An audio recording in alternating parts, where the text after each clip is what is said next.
Sports Radio 560 WQAM Miami Fort Lauderdale presents The Neil Rogers Show.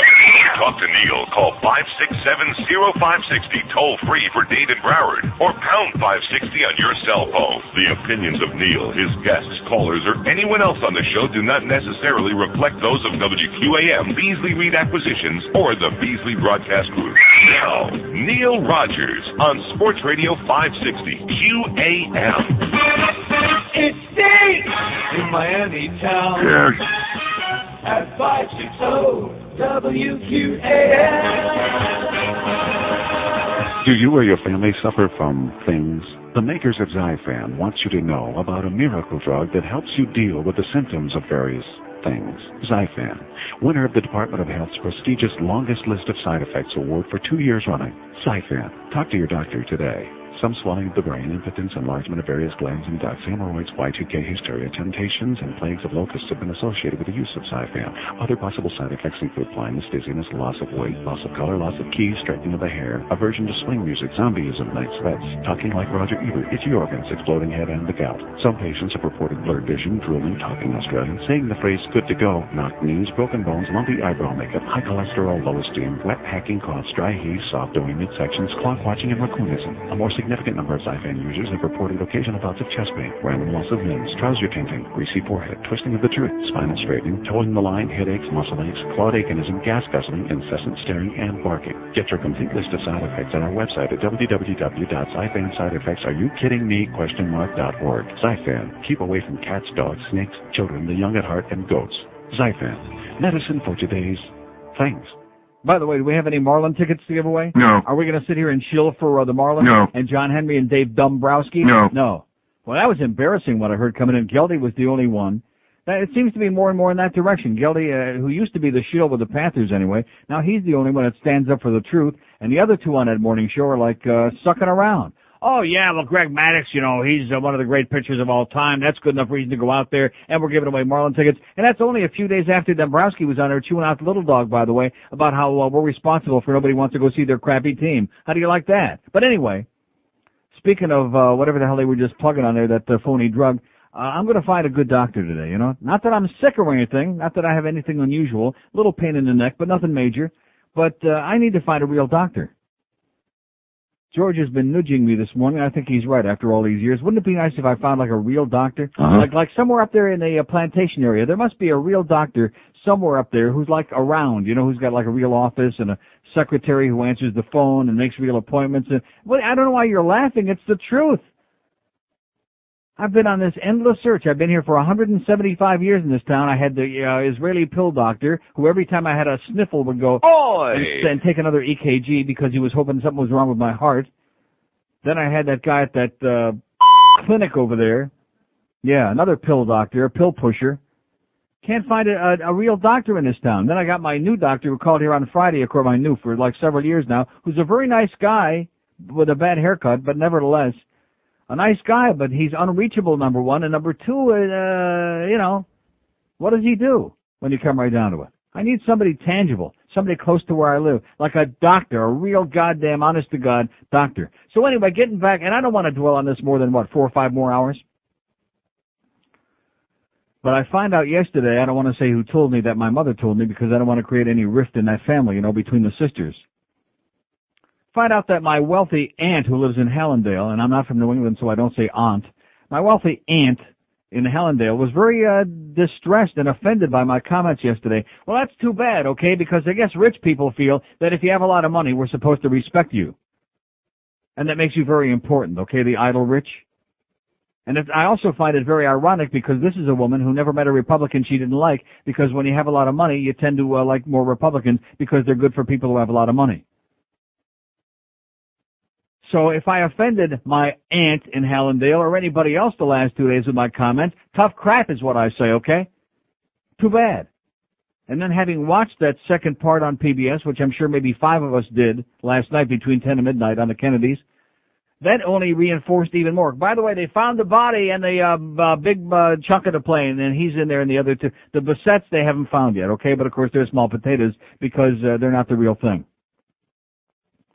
So they have found the body, and guess what? He's still dead. But if you watched that piece on public television last night, it only reinforced what I've said. There were three brothers. I mean, how many geniuses are you going to have in the same family? How many messiahs can you have in the same family?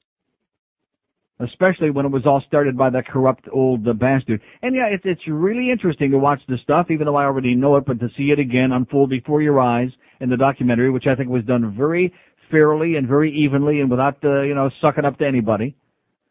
And the old man with his anti-human, hateful, bigoted, corrupt right-wing mentality, and how they evolved, and how the sons moved off in a totally diametrically opposed position, and how JFK, who started totally indifferent, being raised, a blue blood, blue nose with all the money, how toward the end of his life became interested in civil rights, and then how Bobby really picked it up, and after Martin Luther King died, for those few short weeks that Bobby Kennedy was still alive, he was the last great hope. So instead of like the guy that called me yesterday and gave me a big song and a dance about the 3 years of his life that were the only 3 years that counted, June 6, 1968, that was the end.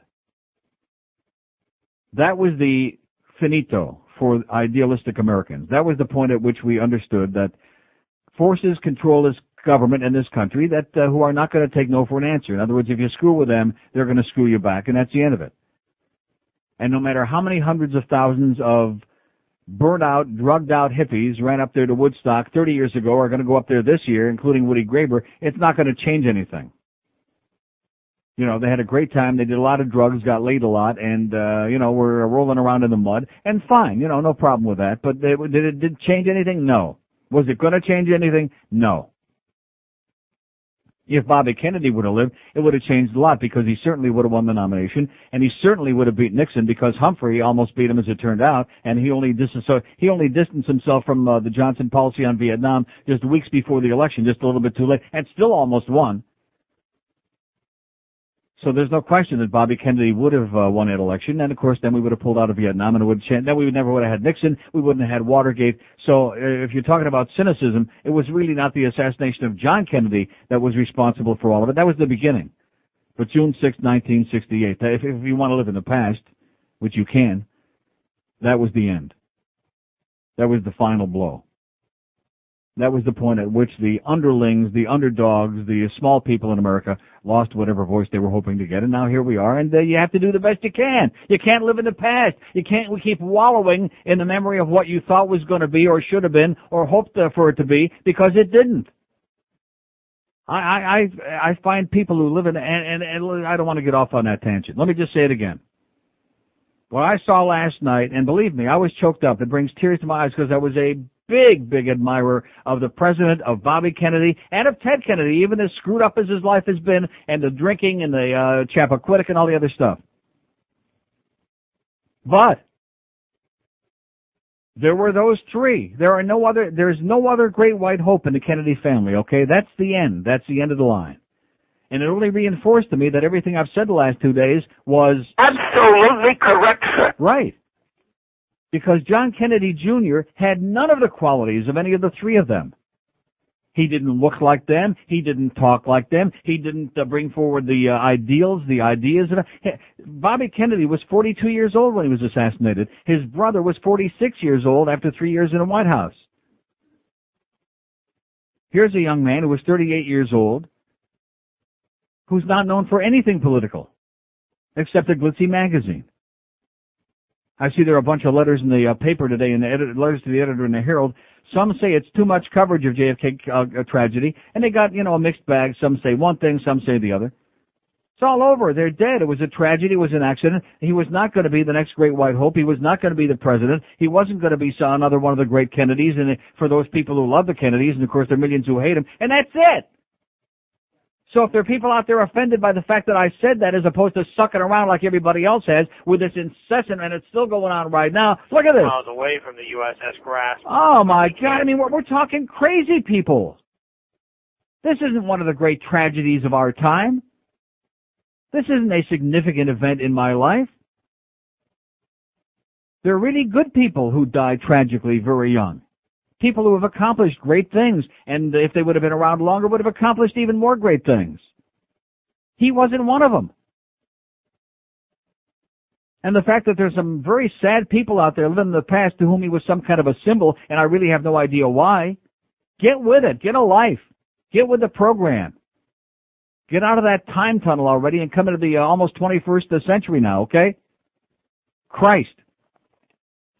Oh, you're a bad guy. Yeah, my aunt was upset. She went, well, two's freaking bad, okay? Are you in her will? Write me, of course not. Write me a check for $2 or $3 million. I'll just go off the air and I'll never upset you again, okay, sweetheart? And say hi to Big Max for me, too, while you're at it. Get down on your hands and knees and lick my boots. Lung cancer, emphysema, smegma, seborrhea, psoriasis. They can all be attributed to the harmful effects of smoking cigarettes. Hello, I'm William Talbot.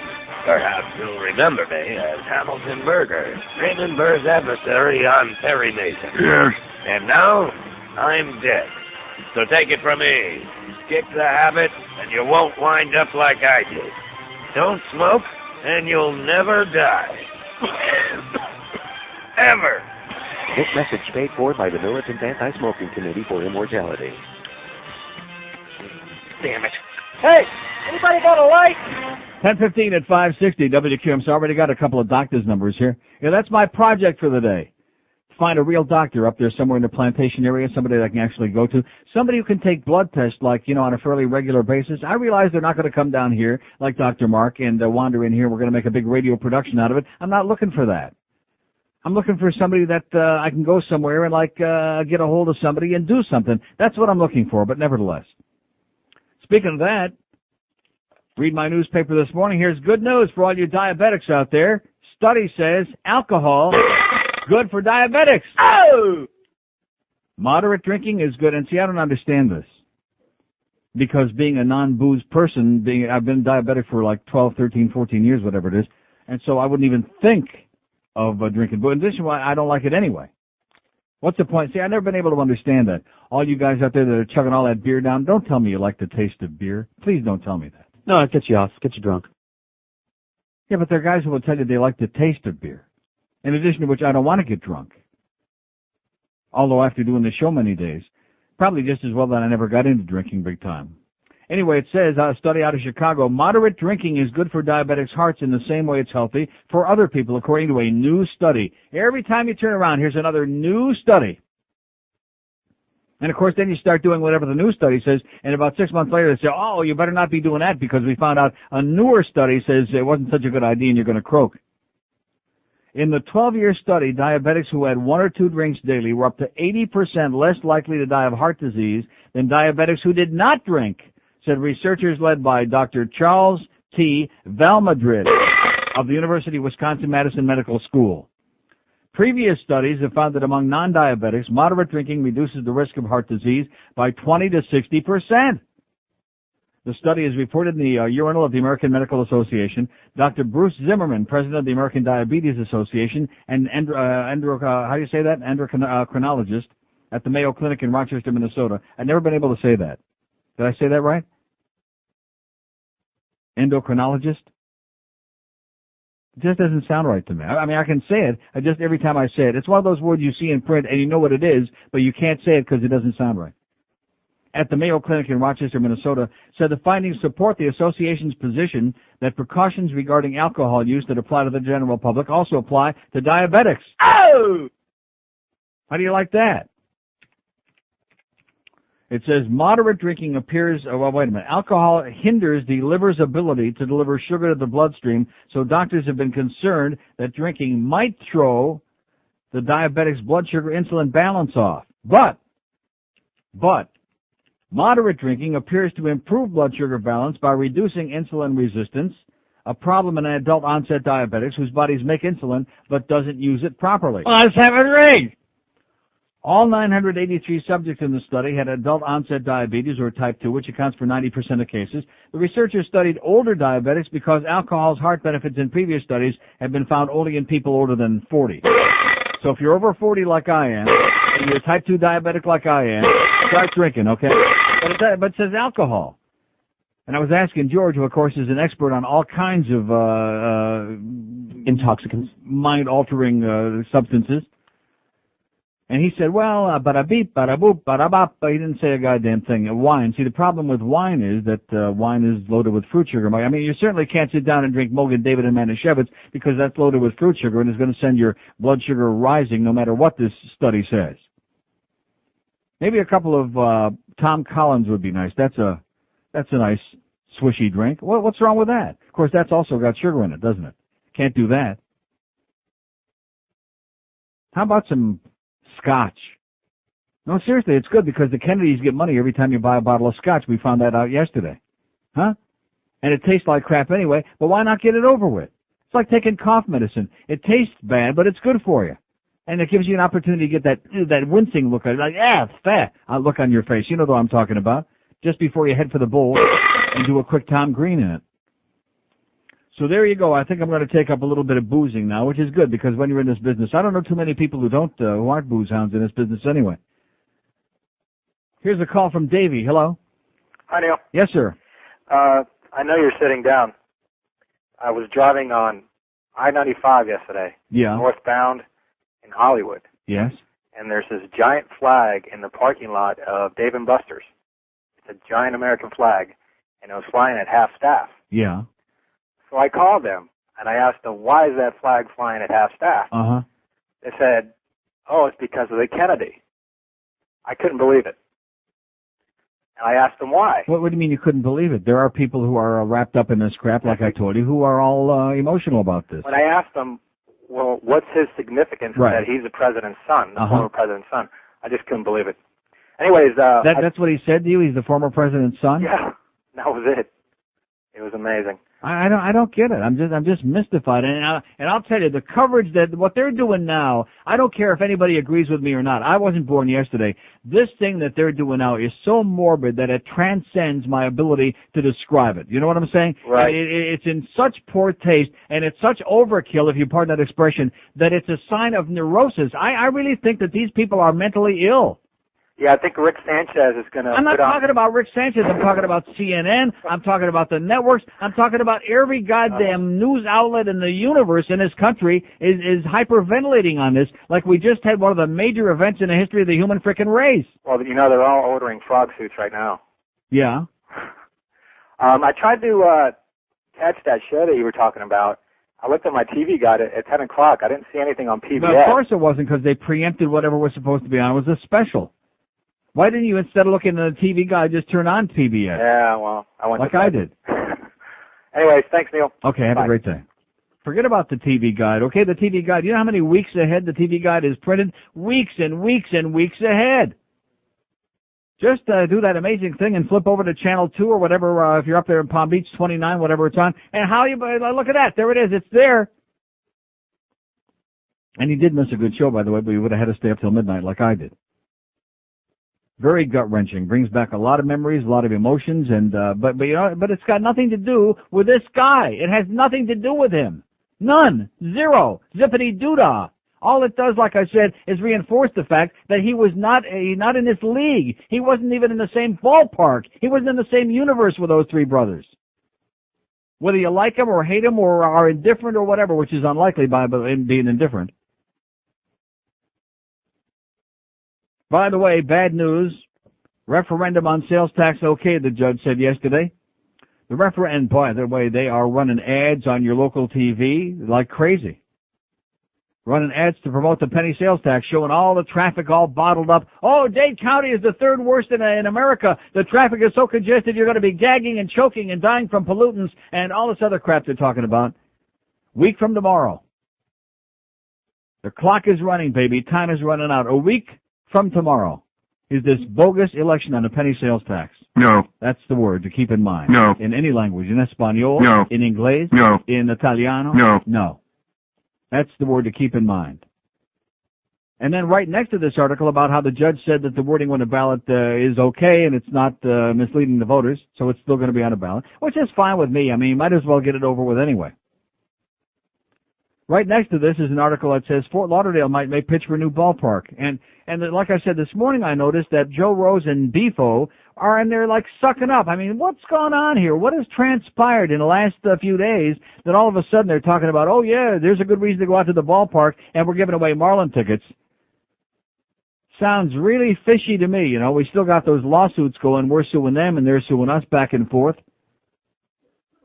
But how the hell all of a sudden guys that have been telling it like it is are on their shilling today for, go out there and subsidize a piece of crap, a bunch of garbage. They're slapping you in the face. But this thing, Fort Lauderdale might make a pitch for a new ballpark. This just makes me want to upchuck. Everything about it. The idea that the public would pay 1 penny for this and where they want to put it again. Downtown Fort Lauderdale. I'm one of those people, unless I'm going to Ruth Chris, and this is the honest goodness truth, unless I'm going to Ruth Chris, I can't think of any other place that I go east of I-95 in Fort Lauderdale. Ever. Ever. Even east of 441 very often. Ever. Because it's impossible. It's hopeless. And this area they're looking at, 15 or 16 acres, is a bit west of City Hall, 100, which is at 100 North Andrews Avenue. Can you tell me a quick way to get there? Can you tell me any way to get there unless you're coming in by helicopter? We're talking crazy people. And like I said yesterday, the chutzpah of these sports nerds who think that everybody else, including me, which I happen to be a sports fan, although baseball can take a flying crap for all I care, but the idea that all the rest of us who live in Broward or in Dade are going to subsidize this so they can go and have their fun because they have no lives? Screw you. If you want it, you pay for it. Why can't they put a goddamn tax on the tickets? Yeah, there you go. Put a tax on the tickets. They're always talking about what a bargain it is to go see a Marlin game. Well, put a surtax, $5 or $7, whatever it is, on every ticket so that the people who go to the games and want to have a baseball team here, let them pay for a new stadium. And all the taxpayers, the rest of us who say we couldn't give a flying crap less, we don't have to get soaked again. So that a bunch of bored people can go out there and diddle with themselves at a stupid baseball game. That's a way to do it. Let the people who want to go, let them pay for it. Oh, gee, you want to lose the Marlins? Couldn't care less. There's not a bigger hockey fan in this town, and yet when Wayne was blackmailing the people here and kept telling us 3 years ago that we were going to lose the Panthers, you know something? Pack them a sandwich, okay? My life will go on. I'll go up there a few times a year to Toronto and see a real hockey town, where the people really are fans in a real building, although they got that new synthetic one, but nevertheless, life will go on. I got my 2 satellite dishes. I'll watch all the hockey games I want in the comfort of my living room. On my new Hitachi, which, by the way, the picture is great. Yeah, I'm convinced now. I think the guy who called yesterday and also last Friday to get me all psychotic, you're wrong, pal. I got that thing fine-tuned and adjusted. The Hitachi Ultravision, I think now, is better than the XBR. How do you like that? Can't have what? What, did we get a bonanza? I'll have whatever the hell I want to have, okay, you asshole? Well, I tell you, I just love to watch the way these people operate, okay? Corky's from Pembroke Pines sends over like tons and tons of food just now, which, of course, my mother's making lunch later on today, but nevertheless, that's okay, so I have this for breakfast. Totally unannounced, totally unexpected, and also our good close friend, what's his name, Al? What? That's what I just said. Our close friend Al from Nick's brings in our Perdomo Squared, a box of these beautiful stogies. Look at that. Oh, man. The intelligent choice, it says, for a real good fast tumor. Thanks, Al. So we got a bonanza all of a sudden on it. And, of course, we had almost every line lit up, and as soon as we went into the break in, I realize it's the 21st of July, okay? Don't try to tell me that your lives are so filled with so much activity now that people aren't holding on every time we go into a break now. What I've seen this week was enough to make me want to sit down and cry. So anyway, Corky's Restaurant and Caterers, they want you to know that they deliver. It says, I heard you like the Boca Burger, and I think you'll like this as well, or maybe better. The Veggie Burger. And this is from Seymour Paley, the owner of Corky's in Pembroke Pines at the corner of Palm and Johnson, and they do have delivery, by the way. They want you to know that. I said, sure, I'll say that. If you bring us a lot of free food like this, I'll say anything you want. And those great little potato lakis, which are the best in the world, which, of course, I can't have, but I will anyway. And look at that, all kinds of sandwiches. Is that the veggie burger? Well, I can't have the bread, though, see. What is it? No, yeah, take it off. And the bread, too. 567. We had 400 lines lit up here before, and all of a sudden they're like playing hard to get. A show hasn't even started yet today, and they're all running. Maniacs. What? Hey, without the bread. 567-0560, pound 560 on a mobile one line. Here's Tamarack. Hello. Good morning, Neil. Yes, sir. 2 things. remember, to that person that was giving you a hard time yesterday, just remind her that... Who's that? Who was giving me a hard time? Oh, that person that you said, a relative of yours. Oh, she didn't talk to me directly. She told my mother. She didn't give me any hard time. She's not going to call me up. Well, she'll hear the dial tone so fast she won't know what hit her. She's not leaving me any of that $40 million. Two things. Remind that person that next to with Charles Lindbergh, Joe Kennedy Sr. was an American firster. And second, a virulent anti-Semite. Right. And second, never met a Nazi he didn't love. And second, remind her that Joe Kennedy Jr. had a couple of ships stationed off the coast of Ireland, refueling German submarines. Very little known fact here in the United States. Yeah. So just remind her of that. I just don't get it. I mean, where does this woman come off, especially somebody who's voted Republican most of her life, all of a sudden getting bent out of shape? See, like I said before, the idle rich, they think that everybody's got a lot of money. We're supposed to admire them and fall down and roll over and carry on like crazy because they're royalty, you know? All I say, Neil, before I let you go is show me one person that this kid changed his life into a positive way. Exactly. I can't. One person. Can't do it. I mean, not even his brother. I mean, there's a stupid article by some dark-complected bitch in one of the papers this morning about how she grew up with JFK Jr. because her mother used to buy all the tabloids, and he was on all the tabloids. Well, it's the same thing with Diana, who was much ado about nothing. As a history teacher, his father didn't do much here as a president either. About 95% of the laws that he tried to pass to Congress were turned down. Yeah, and Johnson got the civil rights laws passed. And then here comes the redneck from Texas. Right. And Johnson doesn't get much. Well, that's why I said the real great tragedy was on June 6th of 68 when Bobby Kennedy got assassinated, because he was the one last great hope. He was the one who really went into the ghettos and saw the poverty and that was the miraculous part of it, is because he came from this wealthy, privileged, corrupt family, and yet Bobby Kennedy was the one who was able to reach out and touch the poor people and the people who had no voice, and and that lasted like a matter of months. That was the end of it. I mean, people forgot that Ted Kennedy killed Mary Jo Kopechne in Chappaquiddick. Well, no, people didn't forget that, but he's still, for me, he's still the best senator we got today. I mean, you're not going to get me to knock Ted. His personal life is a disaster, but in terms of politics, Ted Kennedy is a great man. Well, him and I'm going to miss Patrick Moynihan from New York. Yeah. They're going to try to put this lady there. Put the lady in there, the carpetbagger, right? Like, so, well, Bobby Kennedy was a carpetbagger too, only at least he had some ideas, which he doesn't. Have a great day, sir. Have a good one, Neil. I'm back to you. I mean, so, Mary Jo is still, all this stuff happens in the water. The Kennedys had this thing with the water. They grew up there on Cape Cod, and Palm Beach, right there on the water. They had a water problem. People kept showing up in the water all the time, making gurgling sounds. What is that? Now, see, don't be sniffing the meat. If you're going to bite into it, bite into it. That's my philosophy. Don't sniff it before you bite into it. Oh, yeah, I'll have one of those. Let me have one of those. Let me have your pickle. What a beautiful spread from our good friends. And this is just a little appetizer. I don't want you to get panicky, okay? Especially now that I'm looking for a real doctor. 5-6, what are you laughing about? I'm looking for a real doctor that has a real office, that has a real secretary, that makes real appointments, that takes real blood tests, that does something tangible. That's what I need, okay? Just in case. 567-0560, pound 560 on the mobile one line. You're being called in there, okay, sweetheart? Here's Davey. Hello. Good morning, Uncle Neil. Yes, sir. Yes, a few months ago I called you and we were talking about religion, shooting the breeze a little bit. Mm-hmm. And you mentioned crap? Yeah, and you mentioned to me that you really couldn't believe that there are so many people out there that actually bought into this religious bullcrap. I still can't believe it. But seriously, I got to disagree with you. I really think they are that stupid and delusional, and they really do believe this stuff. Mm-hmm. Yeah, you're right. So, okay, that's all I wanted to say. Well, wait a minute. Before you go on, let me just say this to you.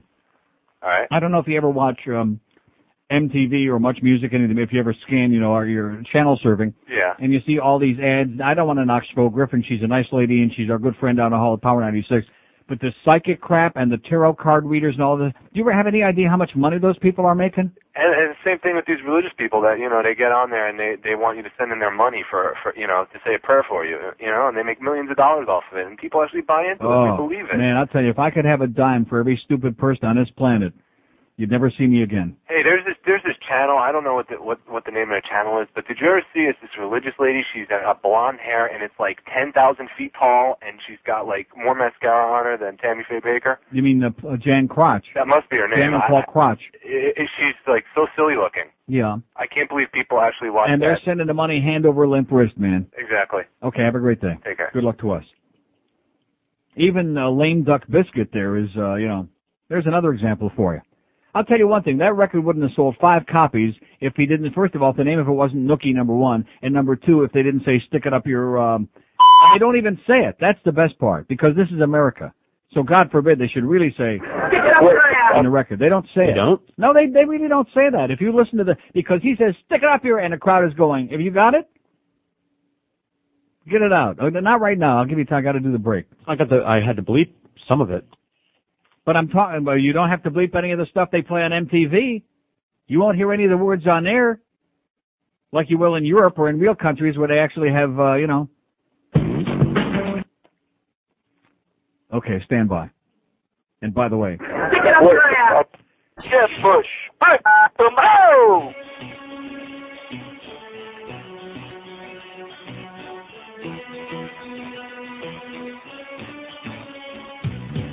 If you had my bus, would you be a great big song with these big OGs? If your butt could compare with my ample area, would you make money with your big honey? If it was for my birth, would my career be done? And would this song have become number 1? Take a look at my rump, tell me if it was so nice. Would I be the star of the movie Out of Sight? Men look at me, and all they see, my anatomy. They want to grab it all day. If you had my bus, would you have a limousine with a big backseat for your honey?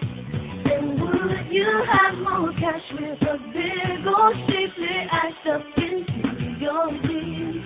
I love my big cheese. If you had my bus, would you have a limousine with a big... But anyway, be that as it may, 1044 at 560 WQAM. Well, we sure attracted a hell of a crowd for lunch today, didn't we?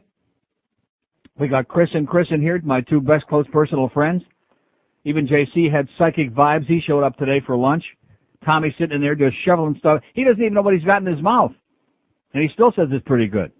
So that must have been a Freudian slip. You called him JC. Did I call him JC?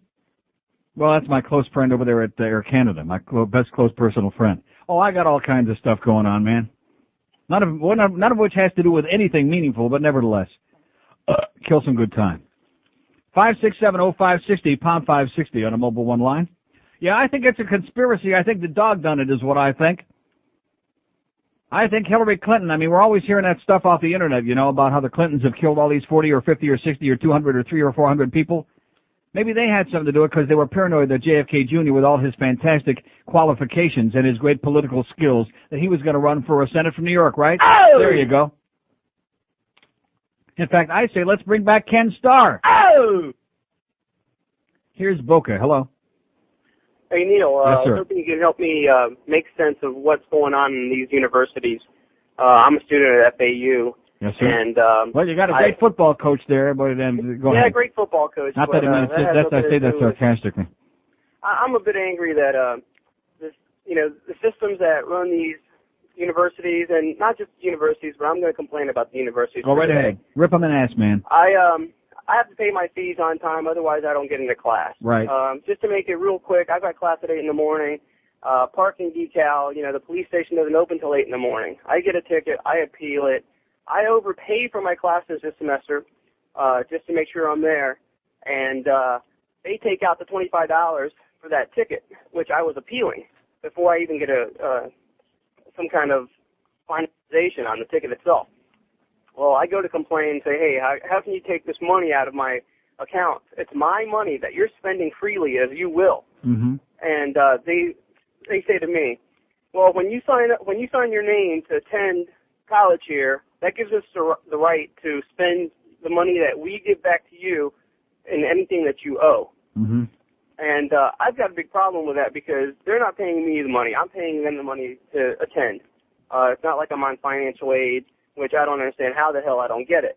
But it just upsets me. If they were to say at the beginning of your college career or college attendance that you need to write down your bank account number by signing your name to attend college. See, I don't want to minimize your dilemma, but the fact is that the audience is going into a coma. Do you understand what I'm saying? I mean, I'm sitting here having lunch. I'm listening very patiently. And I understand your frustration, but what's the bottom line to this? What are we supposed to? Well, the bottom line is we have no say. They spend your money freely, whereas you have no say what to do with it. I apologize for boring you. It's not that I'm unsympathetic, but you understand that I have a job here trying to keep this town awake, which is very difficult. Right. Even with interesting stuff. Right. All right, Neil, thanks. I just wanted to vent my anger. Okay. And, thanks. Bye. Like I said, carve him an ass and good luck to you. 567. Did anybody know what he said? No. Kick him. And this thing with Howard Schnellenberger's at FAU. And then I read a stupid letter to the editor in the paper the other day, which I wish I would have clipped it out from some dumb bitch out there. Oh, isn't it great? It'll only be a short time before FAU becomes national champions. Yeah. As if, number one, that would make any difference. But number two, is this woman on drugs? Yes. Is that what that's all about? Is she hallucinating? Yes. Because this asshole with a mustache, who knows only one thing, other one-dimensional schmuck. See, I'm going to tell you something. You professional sports people, you need serious help. You need the same kind of help that they need in the goddamn news media that are hyperventilating over this much-ado-about-nothing guy that died in a plane crash. Well, that's the way it goes. Crap happens. Really good people that weren't born with a silver spoon in their die all the time in plane crashes, and nobody takes, what is it, Saturday, Sunday, Monday, Tuesday, freaking Wednesday, 5 frickin' days later, and they're still hyperventilating about it. They're still having a nervous crap about it. Oh, and they found the biggest chunk of the plane this morning, and his body was in there, and he's still dead, and the Visette women, they haven't found them yet, and they sleep with the fishes. And...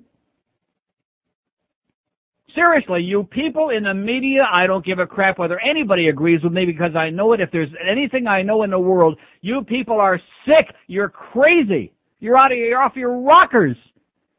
You're the reason the average American is running around there going, with the IQ of a goddamn pygmy in heat. That's the reason we got so many morons running around in this country. Going, which I love that, by the way. Don't stop doing it. Hey, one more time, come on.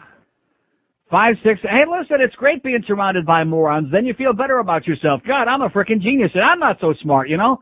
But I'm a genius compared to the average putz that's running around on the loose out there. If I could just find a damn doctor now, you know, one that has like a real secretary who answers the phone. I don't want to start making a big song and a dance about my friend Dr. Mark, but he's busy. He don't have time for doctoring. He's busy being political. He's got the union, and he's got his band. He's all of a sudden all these other things, you know.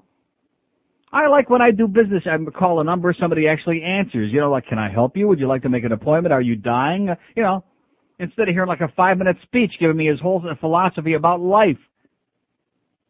Here's Miami. Hello? Neil, God. Yes, sir. How'd you like part 2, Neil? Great. Oh, you missed part 1. That was even better. Yeah. Well, but that would have been too depressing, all the thing about the old man.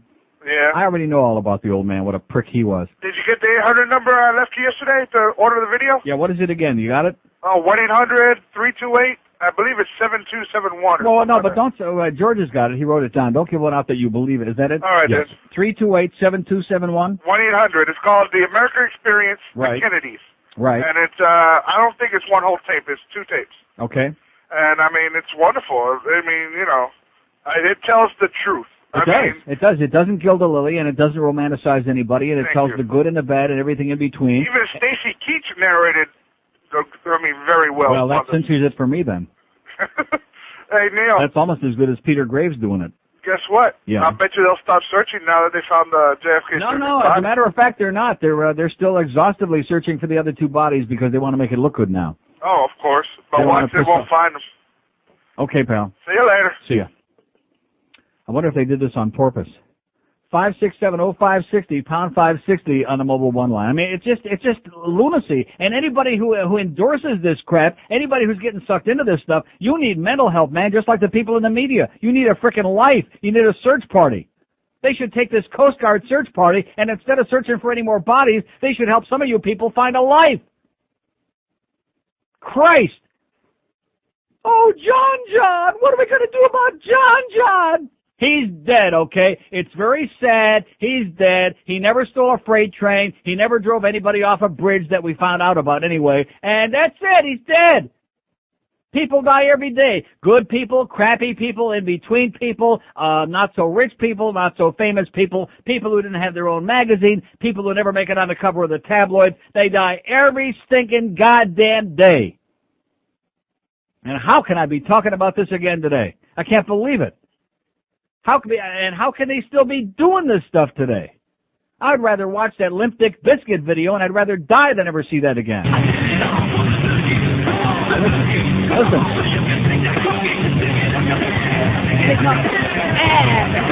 Kill it. They don't say ass. They say ah. They make the sound like they're going to say ass, but they don't have the balls to say ass because this is America.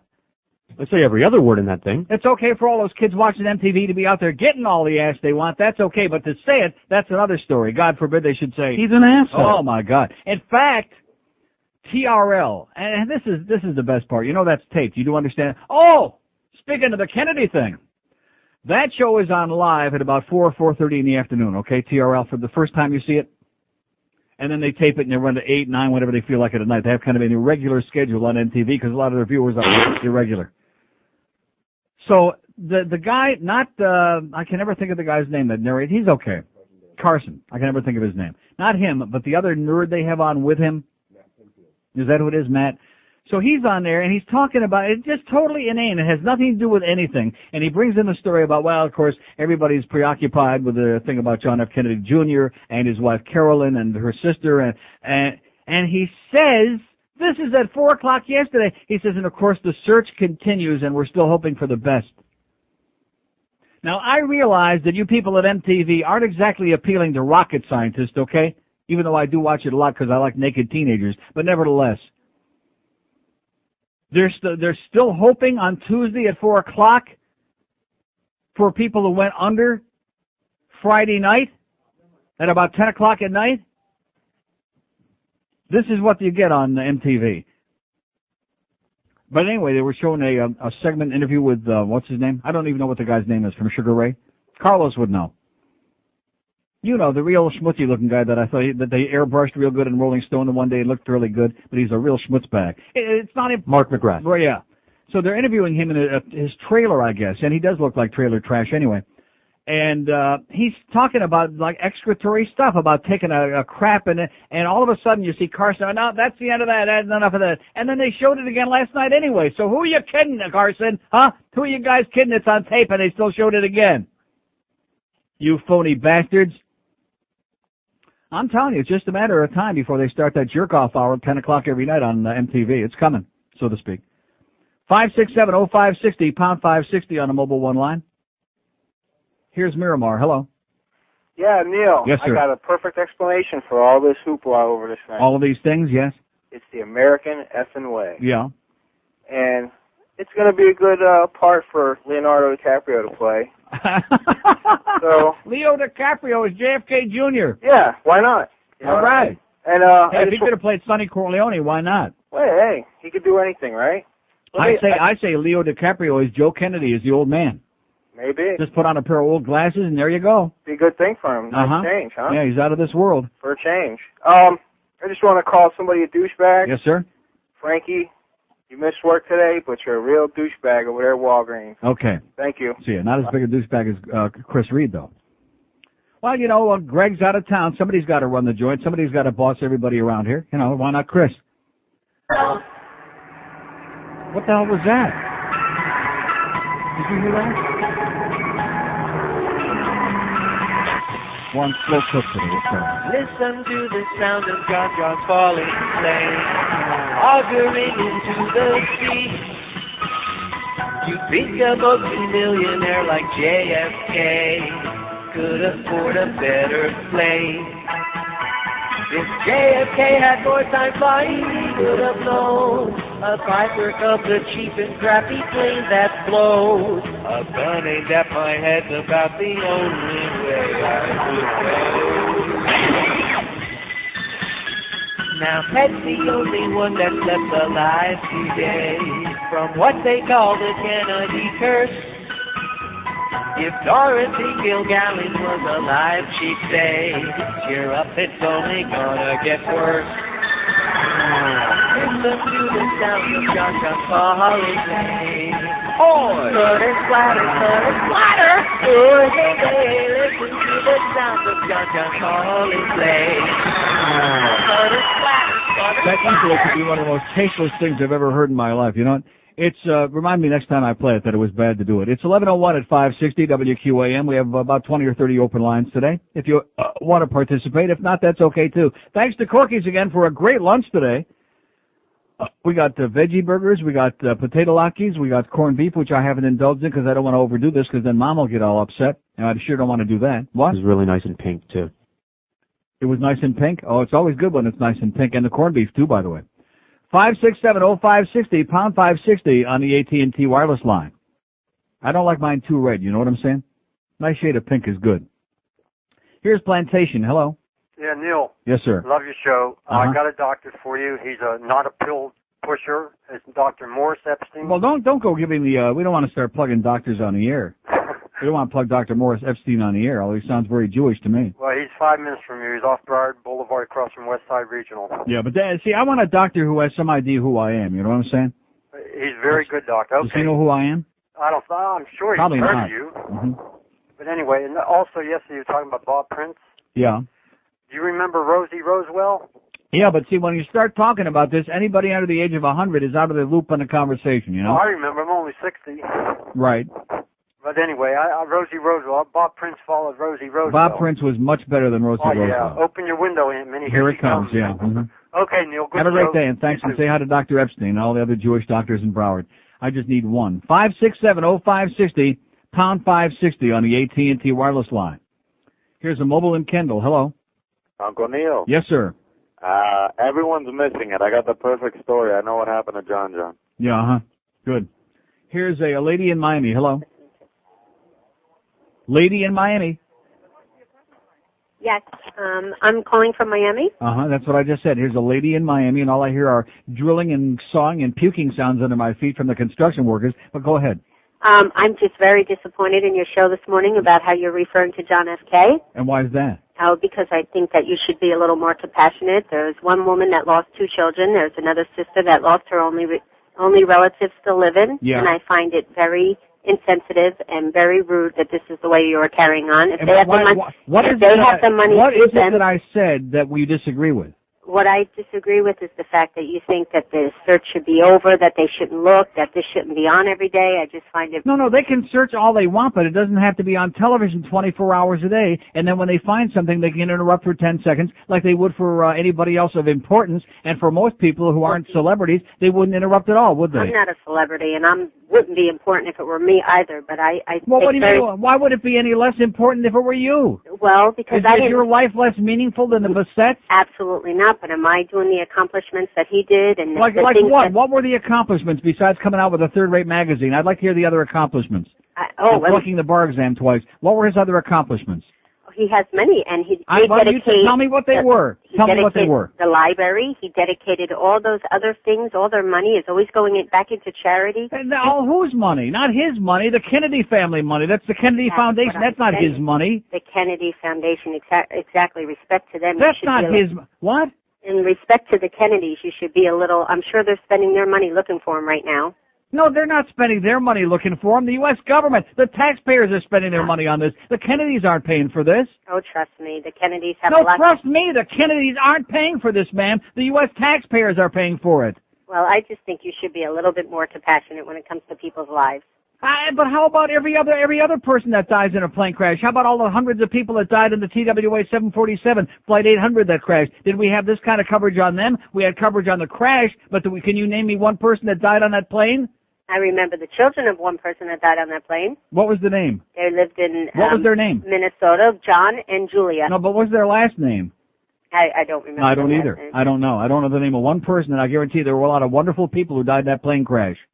Well, as I said, I just think that, you just need to be a little more compassionate. No, I'm not going to be more compassionate because he was not an important person, ma'am. He's another person who died in a tragic accident like happens every single day. There are people who get hit by cars who die. Young people. They're little children like the two twins that died, that got murdered. And she doesn't want to have a conversation. She puts the phone down. She slams the phone down and makes a nasty wrinkling, crinkling sound because she can't. Ma'am, I don't care what you think. You're entitled to your opinion, but don't tell me what I should think. If you want to think, if you want to have more compassion, if you're a better person than I am, that's for you, okay? Wonderful. I'm here, I get paid to tell people what I think.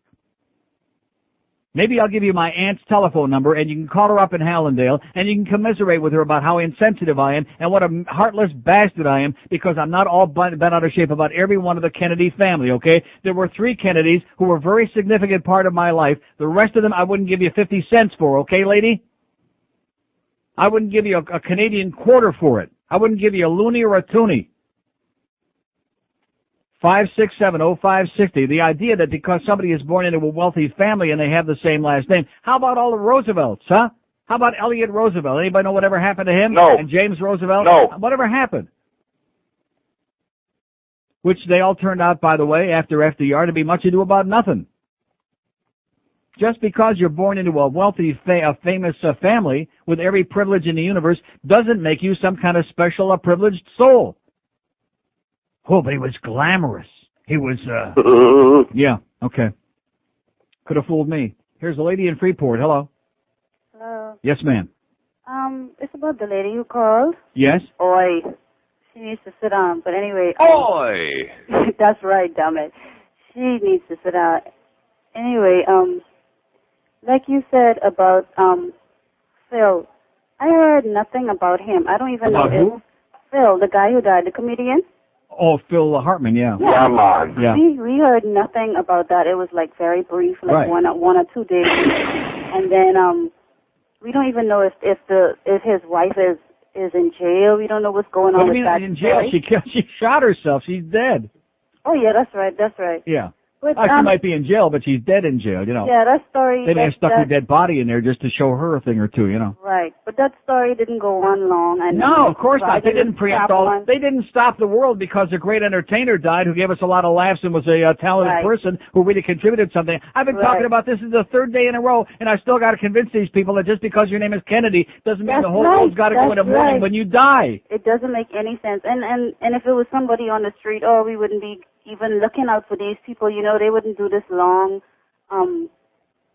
Looking out for them. And, I mean, it's still going on now. They won't stop. Yes, They I will not saw it on stop. TV, and I saw it on TV, and I'm sick of seeing it. It's on 24 hours a day. It's on all day, every day, all night. Investigators have done, Frank, is they've gone back and looked at those same radar. How do you like that? Did you hear that? No, I didn't hear it. Do it again. Believe the plane had gone down, and that's where they came up with this figure, roughly 4.5 miles off the gate. Yeah, we have to find out exactly where it was, how close to Gay Head it was. Okay, We give have me to find the out break of how the fast story it was already. falling, how low the plane was in the sky before it started going into this death spin. I mean, what kind of morbid sickness is this? And these people are sitting there with a straight face and looking us in the eye like they're journalists. These are crazy people. I am so totally with you, Neil. But I love your show. I've been listening to you for a long time. And, Yeah, man. Anyway, just keep the good work up. Okay, and keep the good Bye. stuff coming in. Thanks for All that. right. Okay. 5670560, pound 560 on the AT&T wireless line. This is important, goddammit. Don't you understand it? Don't you get it? You better get it. And you too, you little spick. You better get with it. You little right-wing, little phony baloney Cuban with your goddamn Bay of Pigs crap that hates the Kennedys like poison because you hold a grudge 40 years later. Say chowder. Yeah, that's right. That's what the Besets are probably turning into right now. Well, that was bad. Well, you know, that New England chowder, there ain't nothing like it. Sometimes when you take a powder, they turn you into chowder. Look, what am I supposed to do? Am I supposed to put on an act and pretend to be all broken up about this? Oh, but the Besets, how about every other goddamn family? Every other family of it. How about Elizabeth Montgomery? I loved Elizabeth Montgomery. She died. She was pretty young. She died of cancer or something, right? She was great. She had more talent in her little goddamn finger than most of the Kennedys put together, except for the three, you know who I'm talking about. JFK and RFK and Chappaquiddick Ted. Other than those three, Elizabeth Montgomery had more talent than all the other Kennedys put together. That's right. We were bewitched with her.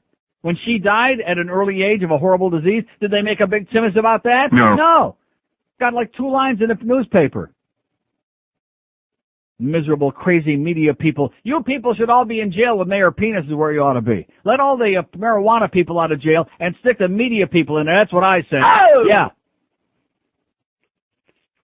Polluting the minds of the public, manipulating public opinion, turning their brains into frickin' jello. That's what you're doing. Ran enough to describe how they pull this off. It's 11 after 10 at 560 WQAM. 11 after, well, whatever it is. It's somehow. I don't know. I'm in the twilight zone myself. You want to be a lot more sensitive, goddammit, you little prick. Well, you're right about that part. Can't beat that gator meat.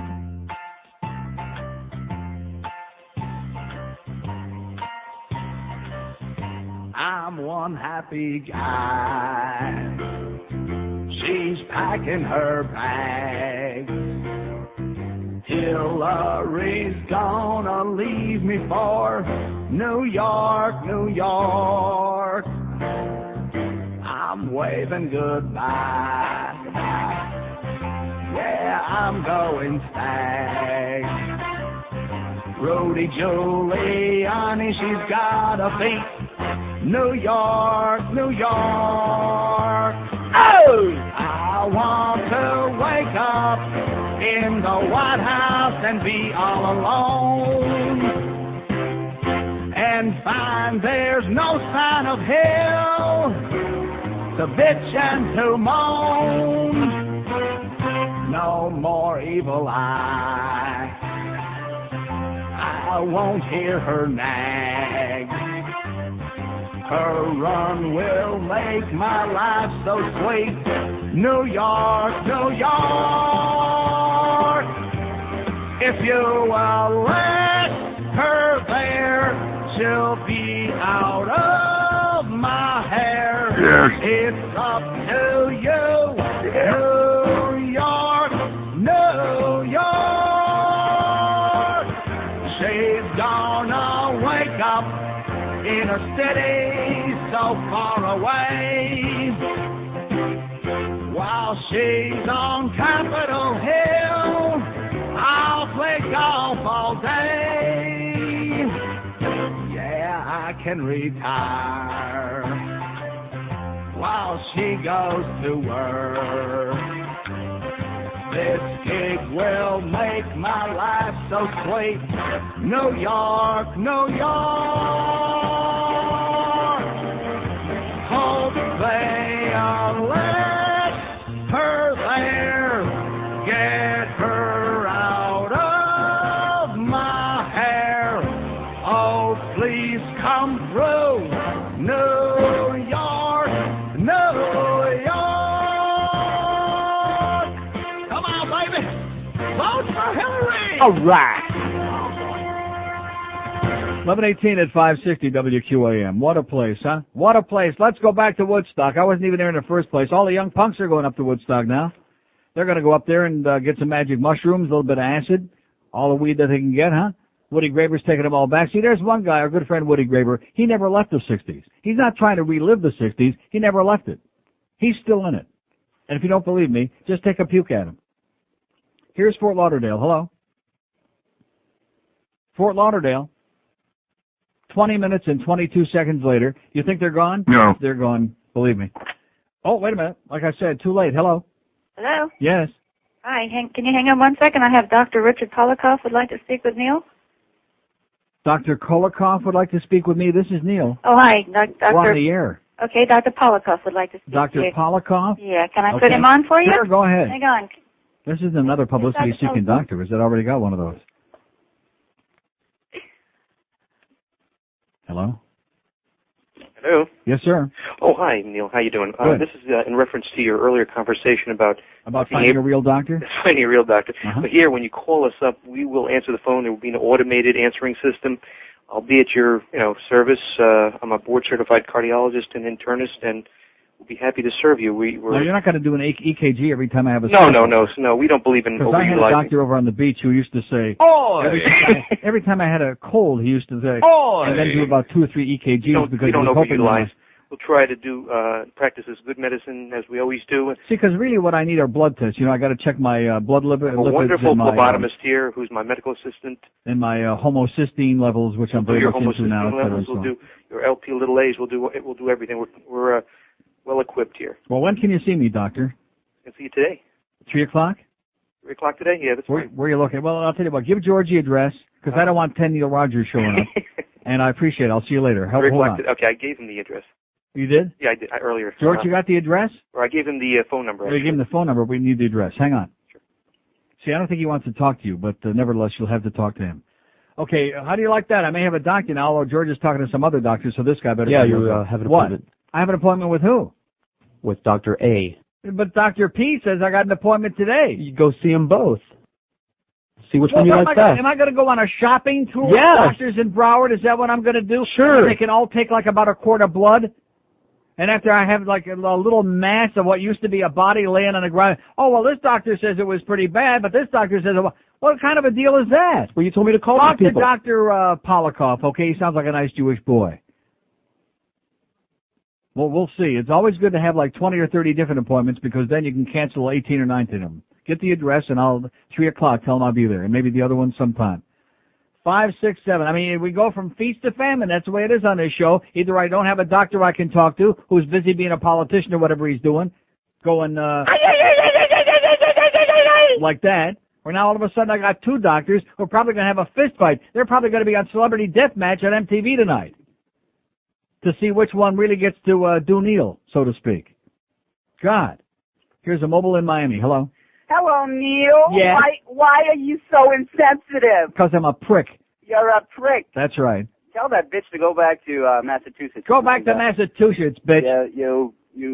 Oh man, I gotta admit, I got sucked into it on Saturday, and then I finally saw the light and said, this is just like any other people that would die, and I said, I think the only way we can get away from this stuff in Channel 7 News and CNN and all this stuff is if the Weather Channel would have broke the story. And you know something? The Weather Channel was still doing stuff about the weather on Cape Cod and all this other crap. Even the Weather Channel yesterday, I turned over there for a little comic relief, and either they were doing the crap. Yeah, they're a bunch of, but and even on MTV, like I said, 4:30 yesterday, they're on there talking about, mumbling about, well, we're still hoping, and they haven't found anything yet, and we're hoping, I was just watching CNN earlier, and they just reported what was the last thing that went through John F. Kennedy's mind before he died, and it was the control panel, and it's just like ridiculous. I mean, what else are they going to talk Maybe the about? people on MTV are a little bit slow. Maybe they think the Kennedys are so special they have gills to breathe underwater with. Maybe that's it. All right, Neil, have a good day, and can I call Steve and my brother Jeff a big, hairy, fat douchebag? Especially Steve. Okay. Have a good one. Bye. 567-0560, pound 5. So what's the deal? I got 12 doctor's appointments. God, it's going to be busy, huh? I'm going to be, they're going to have enough blood taken out of me to fill a goddamn blood bank. So well, the other one ain't till Monday, so you can make more blood before then. Oh, no, that's okay. I can go to that. I can compare. I can get comparison shop. I have a new hobby. It's boring here in the summertime. I'll do like the old people do. I'll go to the doctor every day. Yeah, that's what you do when you get old here. You go to a different doctor every day. Kill some really good time, man. And and sooner or later you'll find one that'll give you something that'll kill you. 567-0560, pound 560 on the AT&T wireless line. Here's Plantation. Hello. Neil? Yes, sir. How you doing? Great. Listen, one of the doctors? Oh, yeah, I'm the guy who called you about Dr. West, by the way, the vet. Oh, thank you very much, by the way. Thank you very much. Well, I'm going to give you another name after, but I want to... No, I don't want any more doctors. Okay. I'm already up to my quota in doctors. Oh, you like this guy. He's an Indian. Oh, I don't go to Indians. Okay. No. Anyway, I will not put one of those things on my forehead. Anyway, one of the reasons I'm calling you is because you talk to the mainstream, in this state. When people get mad, they can't, I don't know how you say it, but they can't vent it. Yeah. And you usually vent it for us. Yes. I'm reading the paper today, the Sun Sentinel, and I see a smiling face of this woman who was get on bail for $1 million. This is the SLA member who put bombs under a police car and tried to kill some cops. Yeah. And she's just smiling away, and you know what? Public opinion is just going to go write for her and say she. No, it's not. Oh, you don't think so? No, it's not. Are you kidding me? What about that black? I gotta fry that bitch. Yeah, I agree with you. What about that black guy in Philadelphia who executed that cop who made the commencement speech for that college out in California? Yeah. Everybody stood up and cheered him. I mean, what's going on in this world where we start making these guys who are killers, putting them on pedestals? Yeah. I don't understand. See, that's another reason. If we're going to have the death penalty, I'd say, have the trial in about 15 minutes and then fry him like before midnight. That's the way to do it. But you know about... Just like with Ted Bundy, 10 years they wasted. Right. And by the way, thank God they never escape either, you know what I'm saying? Thank God Ted only broke out of jail twice. You know about this guy I'm talking about in Philadelphia, right? Yes. The guy that preaches all the time, he's on the radio, and this poor wife is by herself with a sign. Nobody's backing her up.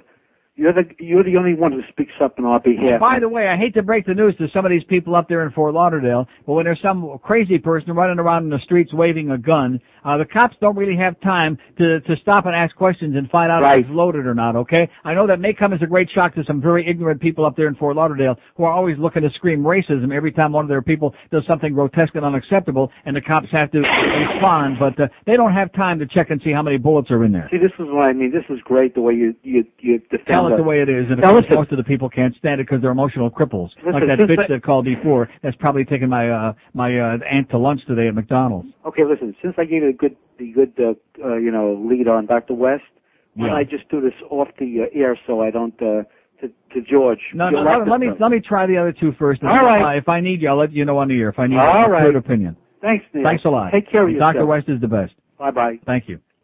I'm telling you one thing, I may need a shrink before this day is over. If the drilling is going to go on the whole 4 hours, what is that?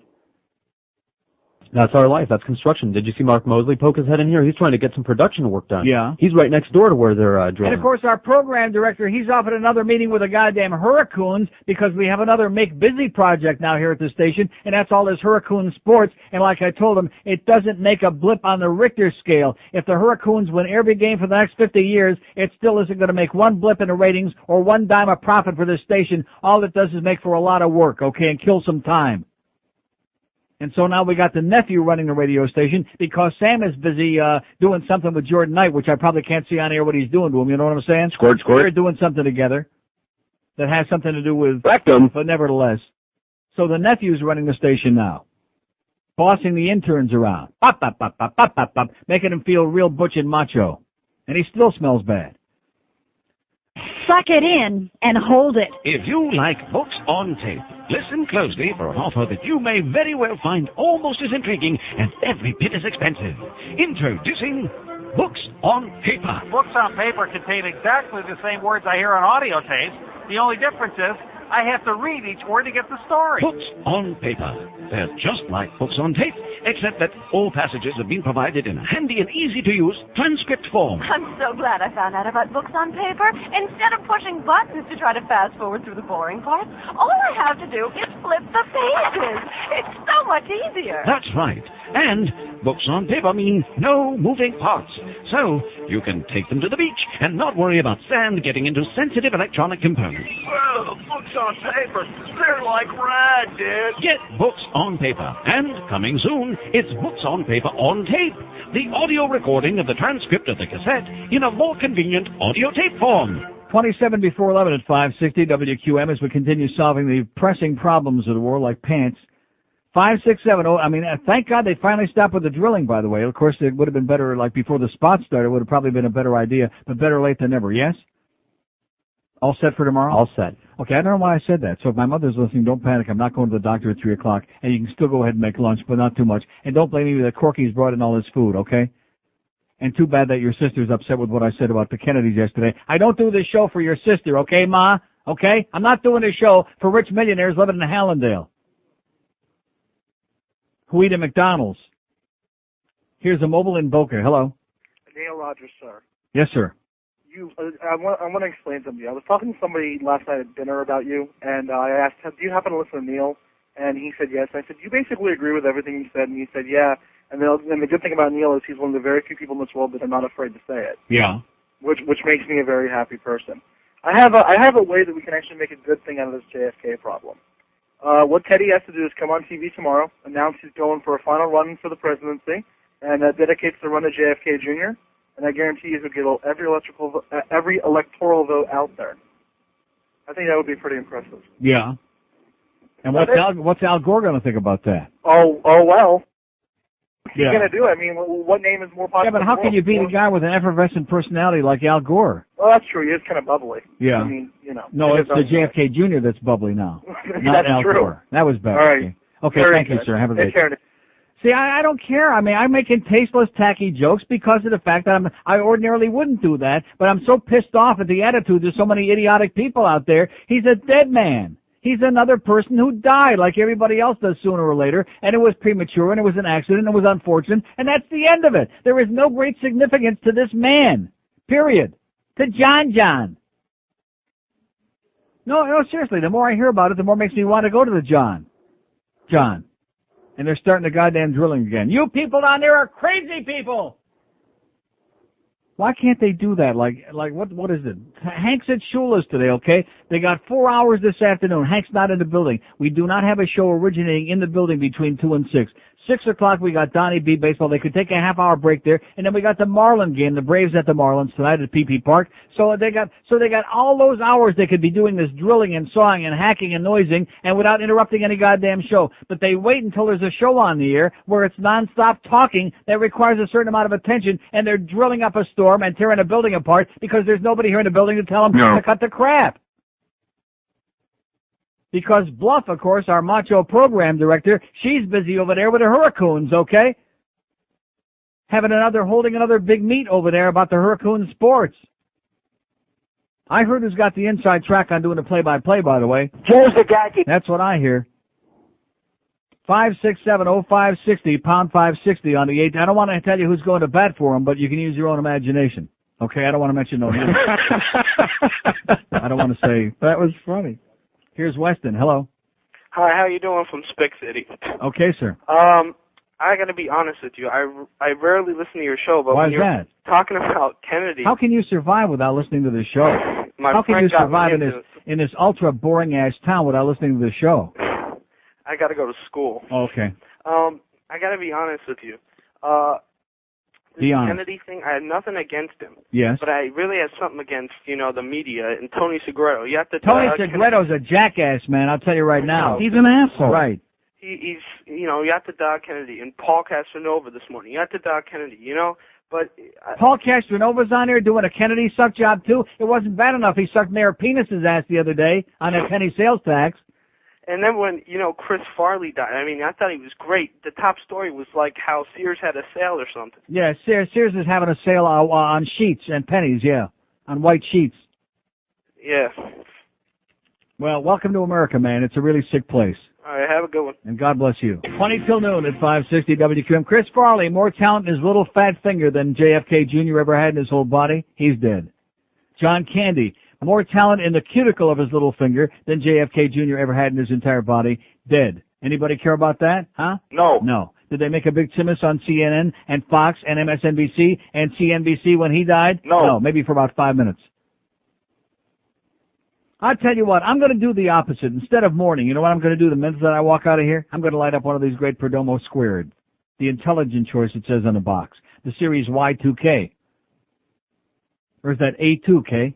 Isn't that what Michael said at the end of the movie in Godfather 1 when they got the divorce? A2K? When she said she had the abortion? It was a son! It was a son! Remember that? I wouldn't bring another one of you Guinea Guido greaseball. I don't care how many of you Guinea greaseballs come crawling out of the woodwork. I'm Italian-Irish. Well, listen, my Krautmik friend. I ain't no band leader. Yeah. Let's just do the whole dialogue to The Godfather today, okay? I feel like it. I just feel like in that mood. Maybe one of these Perdomo Squares, if I put this in my puss, I'll feel like, like Luca Brasi or something like that. That I cannot do. Ver que este boca son hechos de testículos, Listen to me. This is Stan Feinstein for Sofa King, you understand? Where everything is held to the high Sofa King standards. The selection isn't just huge, it's Sofa King huge. Believe me, you'll never shop anywhere else. And Sofa King's prices aren't just low, they're Sofa King low. You'll never find them anywhere else. Listen to me. When I say Sofa King has a beautiful store, I mean Sofa King beautiful. When I say the staff is helpful, I mean Sofa King helpful. Listen to me. Get to know the Sofa King and enjoy a selection that's Sofa King huge, a staff that's Sofa King courteous, and prices that are Sofa King low. You'll never shop anywhere else. But don't take it from me. Take it from satisfied customer Frank and Stein. Sofa King good. You said it, Frankie. Sofa King good. Okay, it's 11:45 at 560 WQM. We have 220, only one open line. Look at that. 5670560. I'll tell you one thing. I can't light this up because it's a non-smoking building, and I don't want Chris Reed running around going everybody, since he's running a joint. But he did go down there and get the construction people to stop at that erection till after 2 o'clock. Nice going, Chris. Oh! He's in charge now. How do you like that? And you realize when Chris is also going to be out, then Greg's son is going to come in, and he'll be in charge. And then when Greg's son is like going off to school somewhere, then the daughters, one of them will be in charge, the ones that don't look anything like their alleged father. And then when they're out of town, I think then Enrique comes in and runs the joint. Here's a mobile in Aventura. Hello. Hey, good afternoon, Neil. Yes, sir. Hey, I came in late in the conversation, but I understood the reason why you're looking for a new doctor is so you can get lab work done?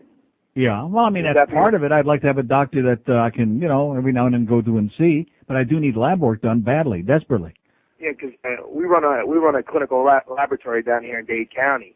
You don't need to go to a doctor to get the lab work done. Yeah, but you're in Dade County. I don't want to spend any more time in Dade than I have to. We'll send a phlebotomist out to you. You what? You sit in your nice chair in the office. You send a lobotomist out? That too. A phlebotomist. You won't even have to move out of that chair. Yeah. Do the show. We can draw your blood. You know what your results should be. You know the range. I'll have my medical director look at your results, and if it's bad, then you can go wait in the doctor's office. Mm-hmm.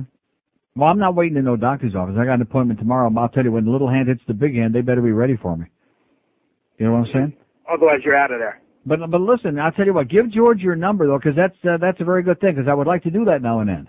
See, I couldn't do it today anyway because I just ate, and you have to be fasting to do these things right. You know that. Absolutely. Okay. Absolutely. Hang you on. Do it at your home or your office. Great. Hold on and give George your info. Okay. Thank you. There you go. On line 4. Take care of that. We'll get everything taken care of. In fact, we'll get all the stuff done again in here. I'll never have to leave the house. We'll bring a goddamn bed in here, a cot. We'll bring in my Hitachi Ultravision big screen TV, hook it up to the goddamn satellite dish. That's what we'll do. Maybe then I can be around a building every now and then, spice up some of these other boring shows on this station.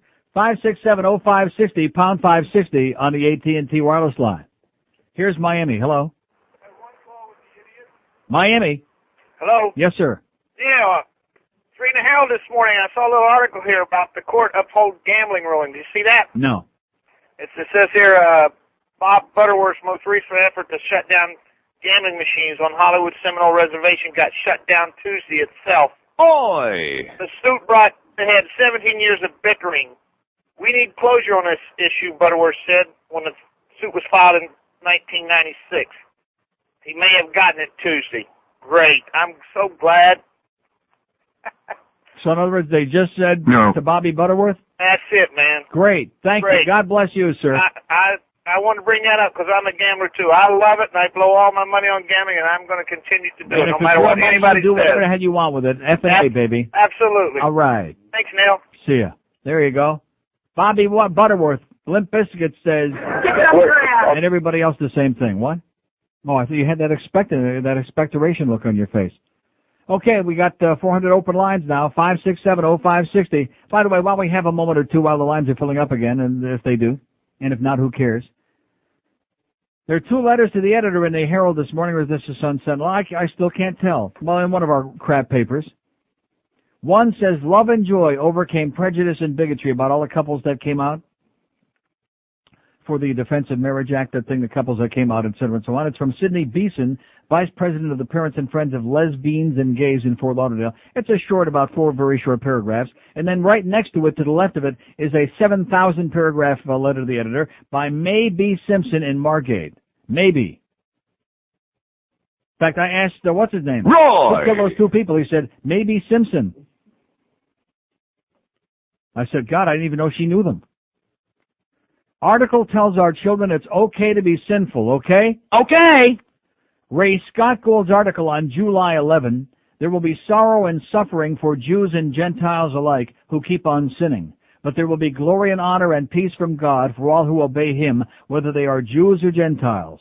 For God treats everyone the same. He will punish sin wherever it is found, Romans 2:9 through 15. Last week, sin was found on the front cover of the local section in your article, For Gay Couples Love Recognized. Why must you propagate this sinful lifestyle? Why do our children have to read this material and think that God created man to mate with man and that it's okay? God says it's an abomination for man to mate with man, and the end result is an eternity in hell.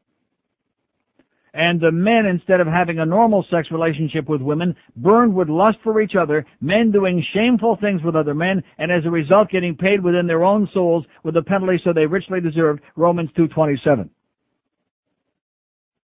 It's also written on the wall at the Copa, by the way. As for the photo included with the article of Mike Flanagan and Rich Gammon, it's blasphemy. Do you know why?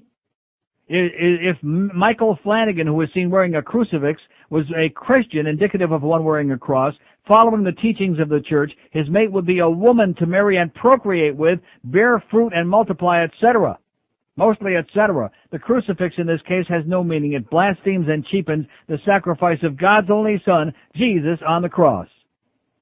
The more the media promotes this sinful lifestyle, the more we will send our fellow brethren who swallow it to hell too. Do you think there was a little play on words there or something when May said swallow it? Articles like this teach our children that any immoral lifestyle is okay. The truth is, to love each other is to help each other know good and what is right, so all can be united one day in heaven forever. The trouble in your article is that man seems to think he knows more than God. I pray that someday our media will show and teach the truth, writes May B. Simpson in Margate. Oh, God. Yeah, how do you like that? Huh? Another good Christian out there. Another good Christian using her fairy tale beliefs to preach hate and sickness. Nice going, May. 567-0560, pound 560 on the AT&T wireless line. Here's Hallandale. Hello. Hello? Yes, sir. Hey, Ed, hello? What is it, sir? I'm sorry. Hey, Yeah, so am I. 567-0560, pound 560. He is so obvious, man. That one, he's, of all of them, he's the worst. He has just got the most annoying, just sounds like scraping your thing on a blackboard. And fingernails, too. Here's Pembroke Pines. Hello. Hey, how you doing? Okay. Yeah, listen, the media is the one ripping this all out of shape. And, you take it on yourself to take John Kennedy and the Bissett family and rip them and disgrace them with your words. And, and you come across what do you mean disgrace them? What does that mean? Rich little fag that doesn't have to work either. Yeah. And what happens do you think when you die? Well, let me ask you this, pal. Let me ask you this, my loudmouth friend. If I didn't have to work, do you think I'd be sitting here talking to assholes like you? You jackass? Yeah, if I had the money that they got, I'd be sitting here taking crap from some asshole like this? I don't think so. 567-0560, pound 560 on the AT&T wireless line. We got 1,700 open lines here all of a sudden. The water's just opened wide open. And Moses ain't even here yet. Here's Marco Island. Hello. Hey, Neil. Yes, sir. On MSNBC, they were talking about how more tragic than the Kennedy plane crash this weekend is the fact that in South Florida, every day, there's an overpaid pillow-biting faggot that sucks. And yeah. Oh, okay, great. Okay, 2 in a row. Let's go for 3, okay? Let's see if we can get another one. 567-0560, pound 560 on the AT&T wireless line. Here's North Miami. Hello. Uncle Neil? Yes, sir. I just want to say I'm going to miss you. I'm finally getting out of here. I'm going to law school in Syracuse. Yeah. And I have been raised on you ever since you did Topics. And I just want to say I feel sorry for the poor bastards that live down here. Except for you, because you make $1 million a year, of course. But I'm going to miss you. You were one of the few bright spots in my life down here that kept me kind of sane. And that's it.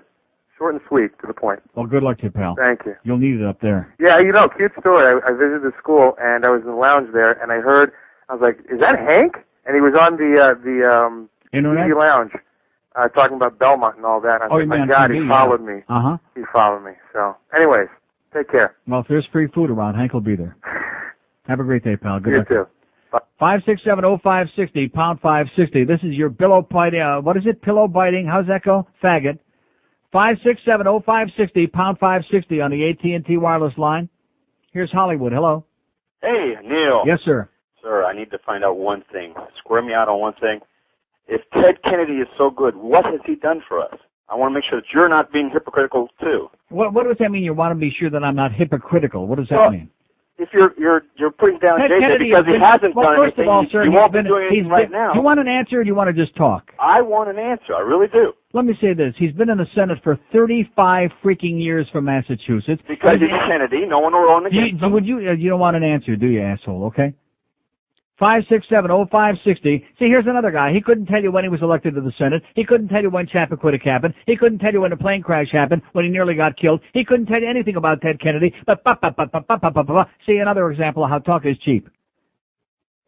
Every asshole just keeps making noises, you know what I'm saying? And that's what this guy just did. 567-0560. I'm not being hypocritical. See, that's my opinion. I love the way everybody says, oh, well, you're a hypocrite. They don't even know what the word means. They don't even understand what it means. Even if he was a lousy senator, which in my opinion he hasn't been, but even if he was, he's served the country in the Senate for the last 35 years, and not just because his name was Kennedy. Because if he hadn't been doing things to carry out the will of the people of Massachusetts for those 35 years, especially in light of Chappaquiddick and the drinking and the boozing and the women and everything else, he never would have been reelected. Asshole. So turn on C-SPAN someday and tune in and see who the people are who are introducing like medical health care legislation and all kinds of other stuff that has to do with important things that have to do with the American public and not just the elite and the rich and the spoiled assholes who are putting out dumb magazines. But God forbid, because you're just like most of the public. You're watching Lifetime. Oh, gosh. Fort Lauderdale. Hey, Ricky, all day long I have to hear your stupid song. Hey, Ricky. Hey, Ricky. Hey, Ricky, when you dance the Susan Pita in your pants. Hey, Ricky. Hey, Ricky.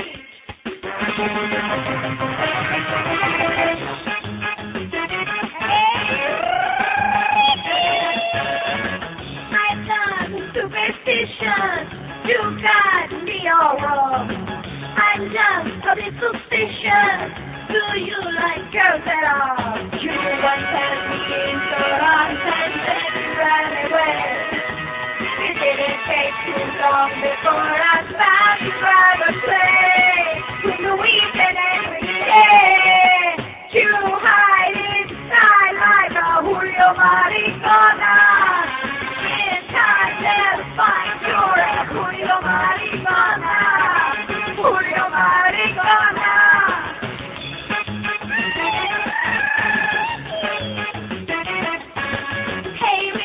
Why you're still uncircumcised? Hey, Ricky!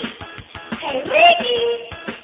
I'll bet the certain women that when you sing, they'll get no proposition.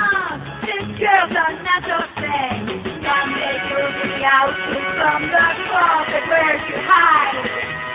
Hopefully you'll both up and admit you like a guy. Yes. And you're circumcised. Yeah. You hide inside like a Julio Maricona. In time they'll find you're a Julio Maricona. Julio Maricona. Like I've told you so many times before, it's like being a turtle, you know, it gives you that opportunity to put your head back into the shell and kind of hide. 567-0560, pound 560 on a mobile one line. Here's a mobile in Miami. Hello. Mobile in Miami. Yeah, Neil. Yes, sir. How you doing? You have a great show, man. Yes, I do.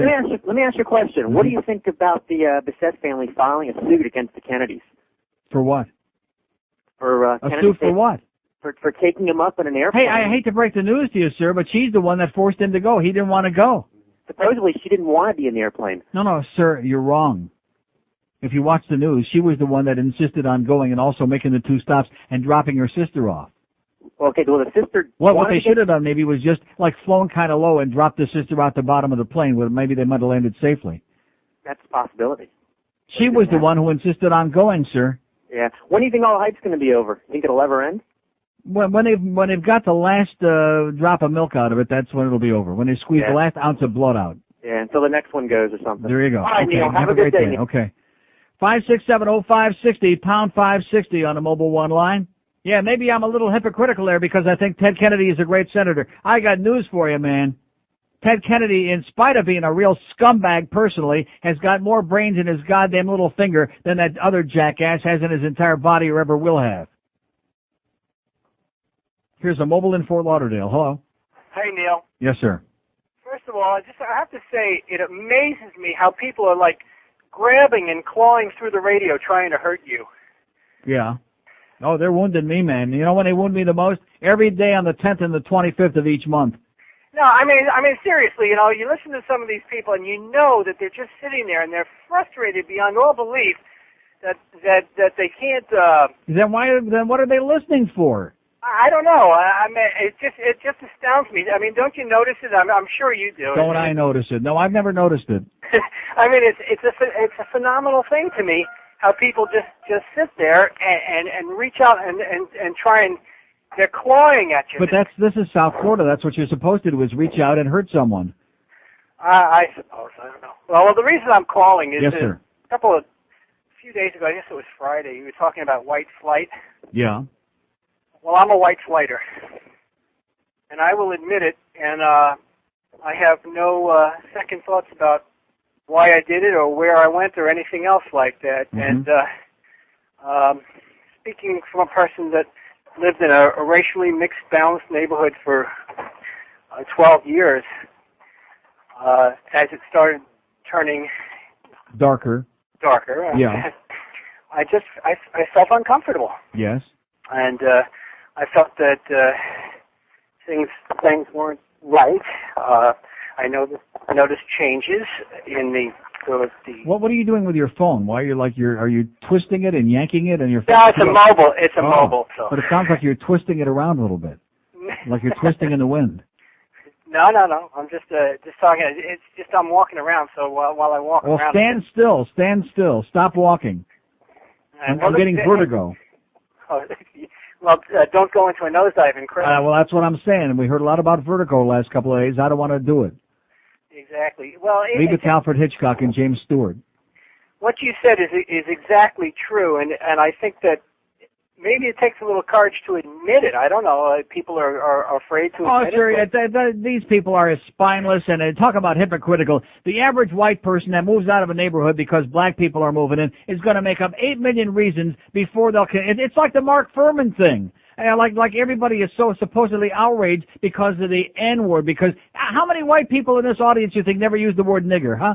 Do you think I'll find anybody in this audience that never used the word nigger, whether they're white or black? Probably. There's no such person. Probably not. But I mean, seriously, I'd find like more trash in the street, and my kid was the only white kid at the bus stop, yeah, and so on and so forth.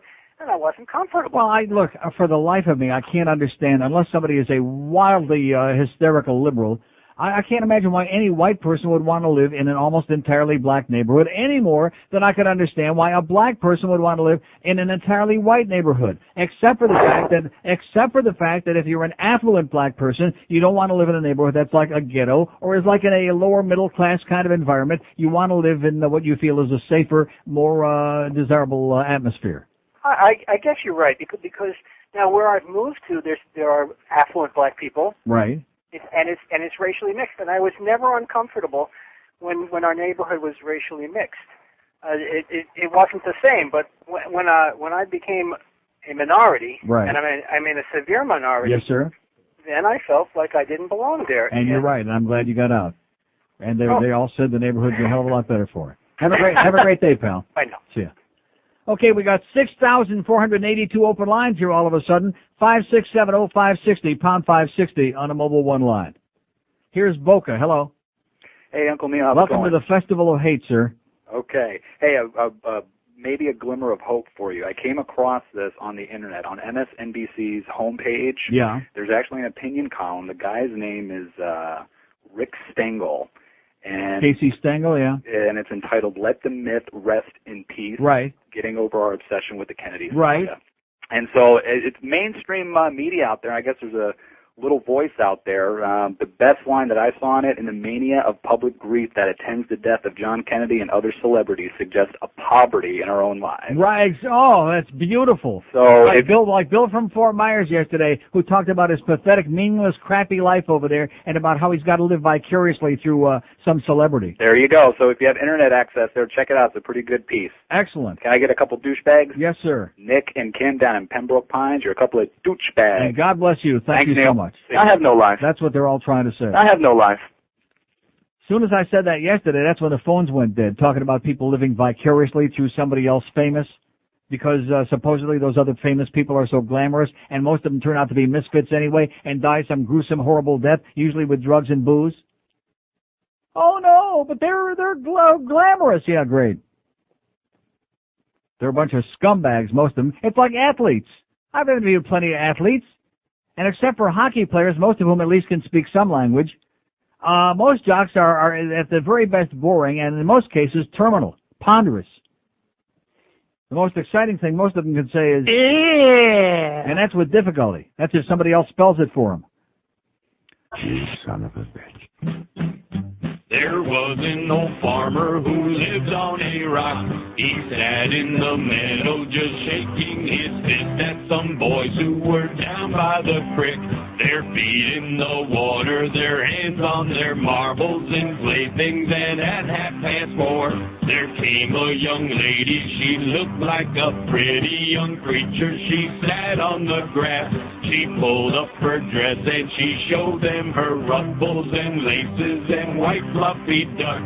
She said she was learning a new way to bring up her children so they would not spit, while the boys in the barnyard were shoveling refuse and litter from yesterday's hunt, while the girl in the meadow was rubbing her eyes at the fellow down by the dock. He looked like a man with a sizable home in the country with a big fence out front. If he asked her politely, she'd show him her little pet dog who was subject to fits. And maybe she'd let him grab hold of her small tender hands with a movement so quick. And then she'd bend over and suck on his candy so tasty made of butterscotch. And then he spread whipped cream all over her cookies that she had left out on her shelf. If you think this is dirty, you can go yourself. Well, it felt like a finger anyway.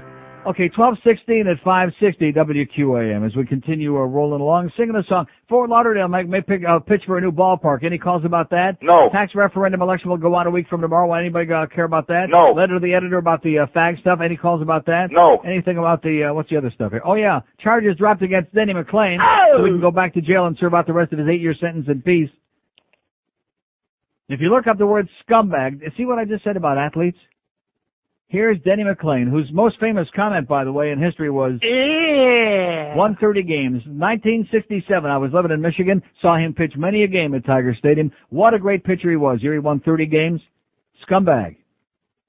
Also became a radio talk host, sports talk host, most of whom are scumbags. And he had been indicted with John A. Jr. Gotti, accused of concocting a scheme to sell worthless telephone calling cards. However, they concluded the case would be very difficult to prosecute, and they withdrew the fraud charges against McClain and Anthony Plomatallo and Michael Zambouros. The 55-year-old McClain had been in Westchester County Jail awaiting trial. He'll return to federal prison in Lewis Run, Pennsylvania, where he needs to serve about 5 more years of an 8-year sentence for a meatpackers pension fund swindle. Remember that when he stole all their pension money, huh? Remember those days? Yeah. Nice going, Denny. Here's a mobile in Hollywood. Hello. Hello? Yes, sir. Hi, Neil. How are you? Great. I've been listening to you for a few months. I think you're great. I think your priorities are right in line, and that's why everyone else is pissed. I got a quick traffic report. The turnpike at Hollywood Boulevard, do not take the turnpike south. It is completely closed down. I'm in it. Southbound? There's been an accident. I'm calling also about the black thing. When I was growing up, black thing? Hello? Yeah, I'm listening. Yeah, when I grew up in Carroll City, Hialeah, Opelika, and every one of those. If you could find me a black neighborhood today, all black, that does not look like a ghetto, I would be amazed. All right, now if we can find you one that doesn't look like a ghetto, will you move into it? Hell no. I move out of them, you know.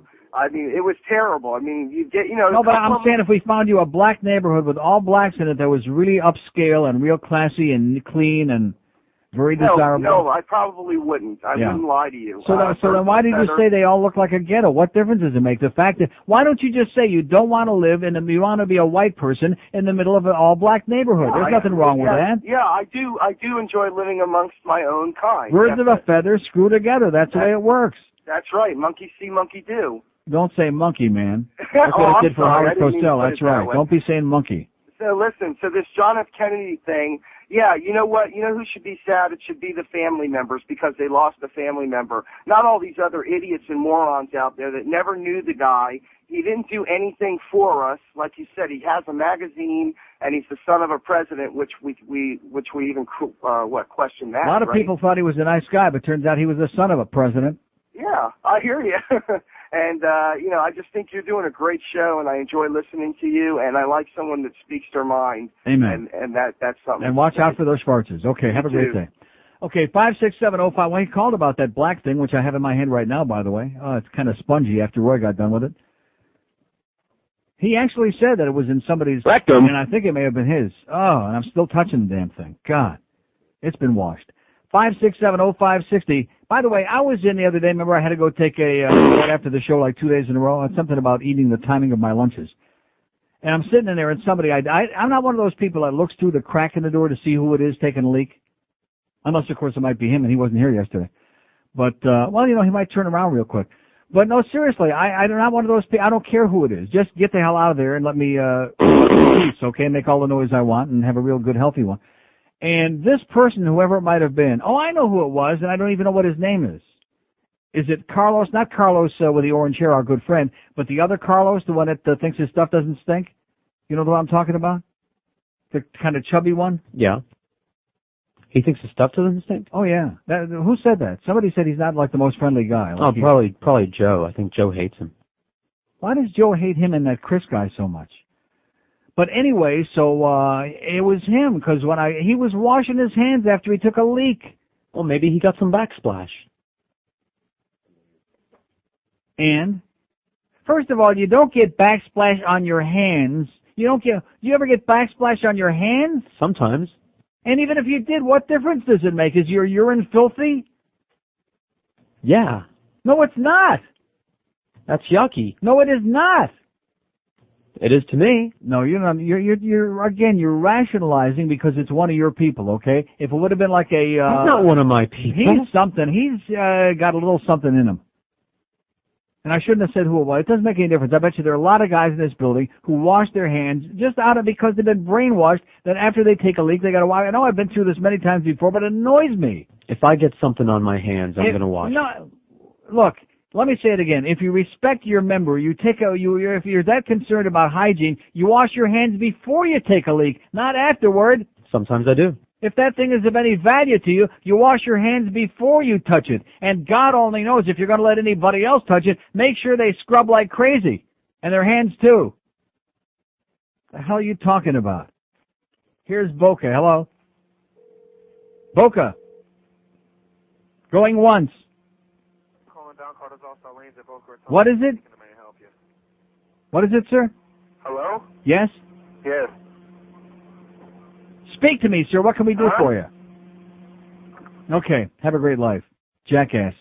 5670560, pound 560 on the mobile one line. Here's Hialeah. Hello. Hey, Neil. How you doing? Okay, sir. I wonder if you heard that Ricky Martin has a contract that he can't get married for 3 years. Is that like to hide that he's in the closet? He has a contract that he can't get married? Contract for 3 with whom? years. I don't know. I heard it on Oprah Winfrey. My girlfriend. Oh, well, if you heard it on Oprah Winfrey, it must be true. I would ditch that girlfriend. If you got a girlfriend that's watching Oprah Winfrey, you got a real tourist coming in. Better that than Jerry Springer. Yeah, that's true. And as far as washing your hands, I wash before I touch my member. Well, there you go. Excellent. Nice choice, pal. There's you got to respect it. And if I wash it, I try and use napkins to touch the stall, because you don't know who's touched Rubber gloves, baby. Latex. Have a great day. You too, Neil. Bye. Wash your hands after you take a leak. What a bunch of pansies, man. Some of you men out there, some of you virile heterosexual men, you're a bunch of pussies. Embarrassed for you. Wash your hands after you take a leak. Christ, those are probably guys that went to U of M. They're probably Hurricane graduates like Tony Cigaretto. God. He's an asshole. Oh, you can say that again. That's a compliment. Here's Pompano Beach. Hello. Hello, Neil. Yes, sir. A couple questions, hypothetical. I just got to ask you, I'm going to name 5 or 6 people. Tell me if they mattered, did they enhance or touch our lives? You ready? Did they touch us? Well, enhanced or did anything that made our lives more I can significant? tell you about 50 or 60 people that I'm going to give you my life. 6. But anyway, These are iffies. You I ready? can give you 500 or 600 people that touched me and enhanced my life a lot. I don't even know their names. Go ahead. Okay. First one is Donald Trump. Would it matter if he kicked the bucket? Well, when you say would it matter, Would we be crying? Would we be? No, I know. Well, no, would it you're be asking good me. radio talk? No, you're asking me if I would be crying. I can only speak for myself. I know yourself. That's what I'm No, asking. I would not. Okay. He's next much one. to do about nothing. Barbara Walters. No, I would have a party. Hugh Hefner. He's okay.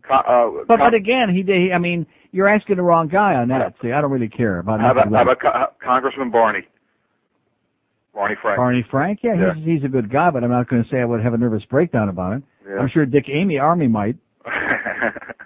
I love you. Okay. Thank you. Okay, whatever you say.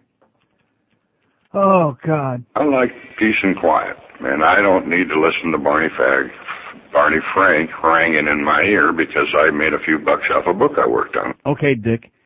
I hear Barney likes Dick anyway, in spite of that comment. What a joke. A salesman just sold me a car he said had only been driven by a lady to church. He was trying not to smile, but he giggled all the while as I put it in gear, the thing just lurched. Well, the car starts rolling and the brakes won't stop it. Honking the horn and pedestrians dodging. Think I saw rust on the roof and the door. See the street through a hole in the floor. Now I know why this car was cheap. There's a real bad smell in the backseat. My friends say that I should have known. When I sing, it just makes me groan. You just bought a crap car, threw your money away. Oh yeah, that's a crap car, couldn't give it away. I think that it's starting to snow. It's a crappy car, not a Rolls. I got an 8-track with a tape stuck inside it. The lighter might work, but I cannot find it. There's only one way you can start it. You just better be on it when you park it. I asked my date to go for a ride. She shakes her head, she's too young to die. I think it's sad, I think it's true. My girlfriend thinks that I got screwed. You just bought a crap car, you can forget our date. Hey now, that's a crap car, will you tow it away?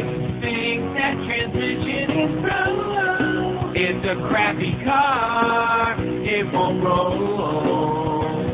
And now it's starting to slow. It's a crappy car, not a roll. Goddamn fucking idiot. 1231 at 560 WQAM. Here's a fax that says urine in a healthy human is... Squirt. Sterile. That's what Frank in Fort Lauderdale says. So what are you worried about a little urine, okay? A little backsplash. That's just an excuse you're making for being a pansy. You don't wash your hands after you take a leak. No real man washes his hands after he takes a leak. What if my girlfriend wants to suck my fingers?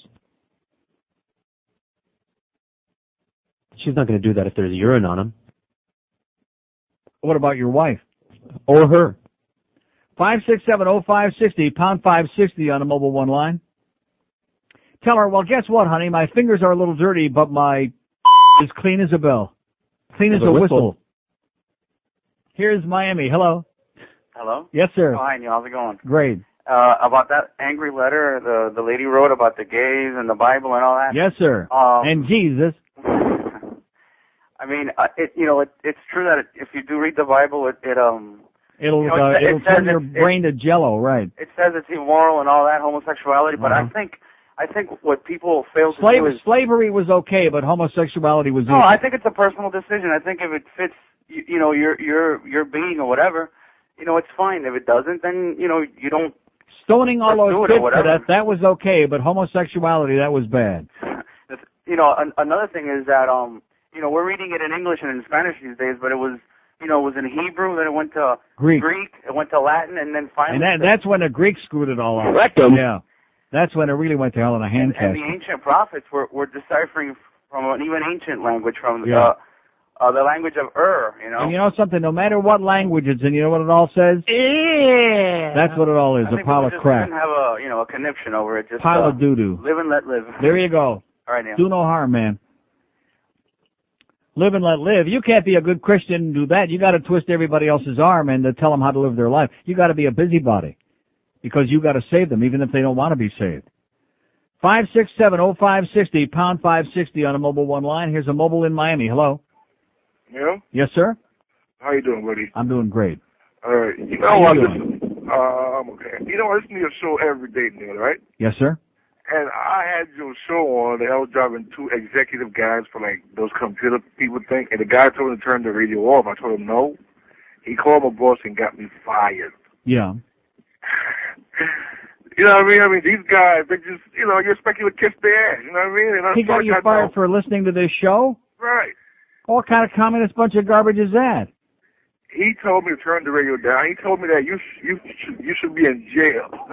I should be in jail for what? Speaking the truth? Right. Yeah, they expect you to kiss their butt, and it was called for the VIP guy. Where was this place? What place is this? You ever tell you? Yeah. Aventura Limousine. Aventura Limousine. Yeah. Are you one of the drivers? Well, he fired me because the guy said, I wouldn't do what he say, and basically we have to kiss their ass, and I didn't do it, so, Well, you ought to give George your number. We got all the limo services in town listening to the show. Maybe we'll get you another job in 2 minutes. Gotcha, man. Okay, hold on. Take the guy's number on line one there, okay? Bunch of maniacs telling him to turn the damn radio down because they don't want to hear this show. You ought to kiss this guy's ass that he's got this show on the radio. You ought to give him like an extra $100 tip for having this show on as another public service. Bunch of emotional cripples that can't stand the truth. 567-0560, pound 560 on a mobile one line. See, that's the reason that bullcrap sells so much, is that we got millions and millions of people out there who want to be bullcrap. They love it. Just feed me a lot more, man. Just get out the big shovel and don't stop till I tell you I can't handle no more. Here's West Palm Beach. Hello. Hey, Neil. How are you doing today, sir? Okay, sir. I'm sick of society, Neil.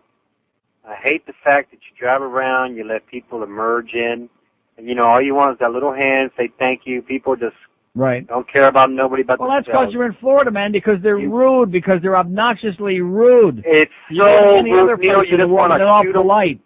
You just want to turn on that imaginary machine gun that's in front of your vehicle and just Right. blast them away. That's right. I let a woman cross the street right in front of me.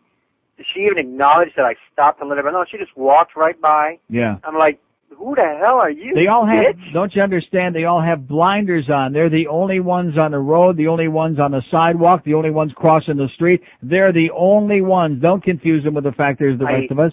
I thank Neil God that my parents raised me right and I have some manners, and I always say thank you because, man, there are some rude. And let me tell you something. Every time when I go out of town, no matter where it is, I start acting like the people there. In other words, you get on the elevator, you say hello, or, you hold the elevator open so the other people can get off first.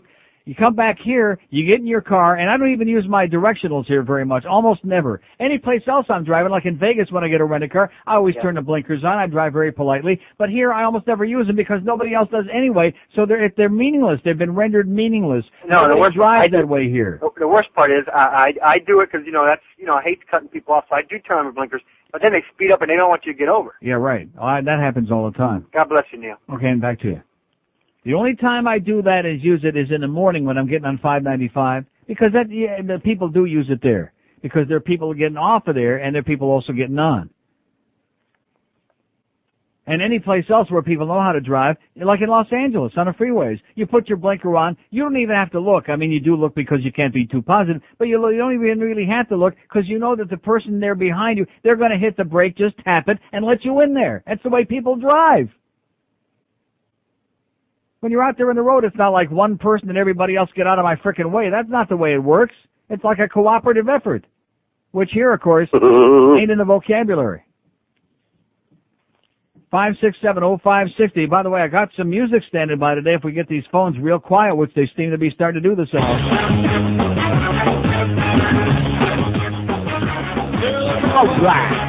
Yeah, I'm not mucking around with that Jordan Knight anymore. I'm going to the big time.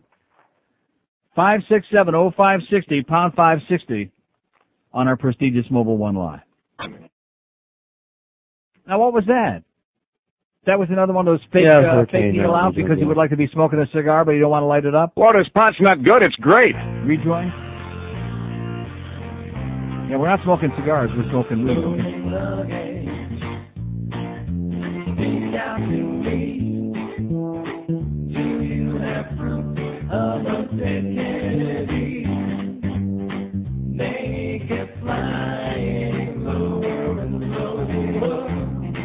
I guess George is finally over. Luggage, whose clothes do you have?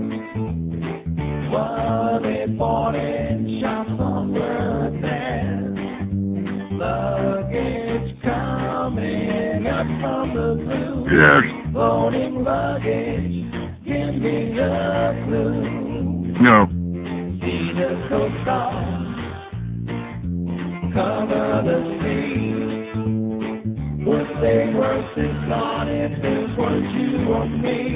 No. We're all tired of that Kennedy rude. What's and turn into shop food? John, where are you now?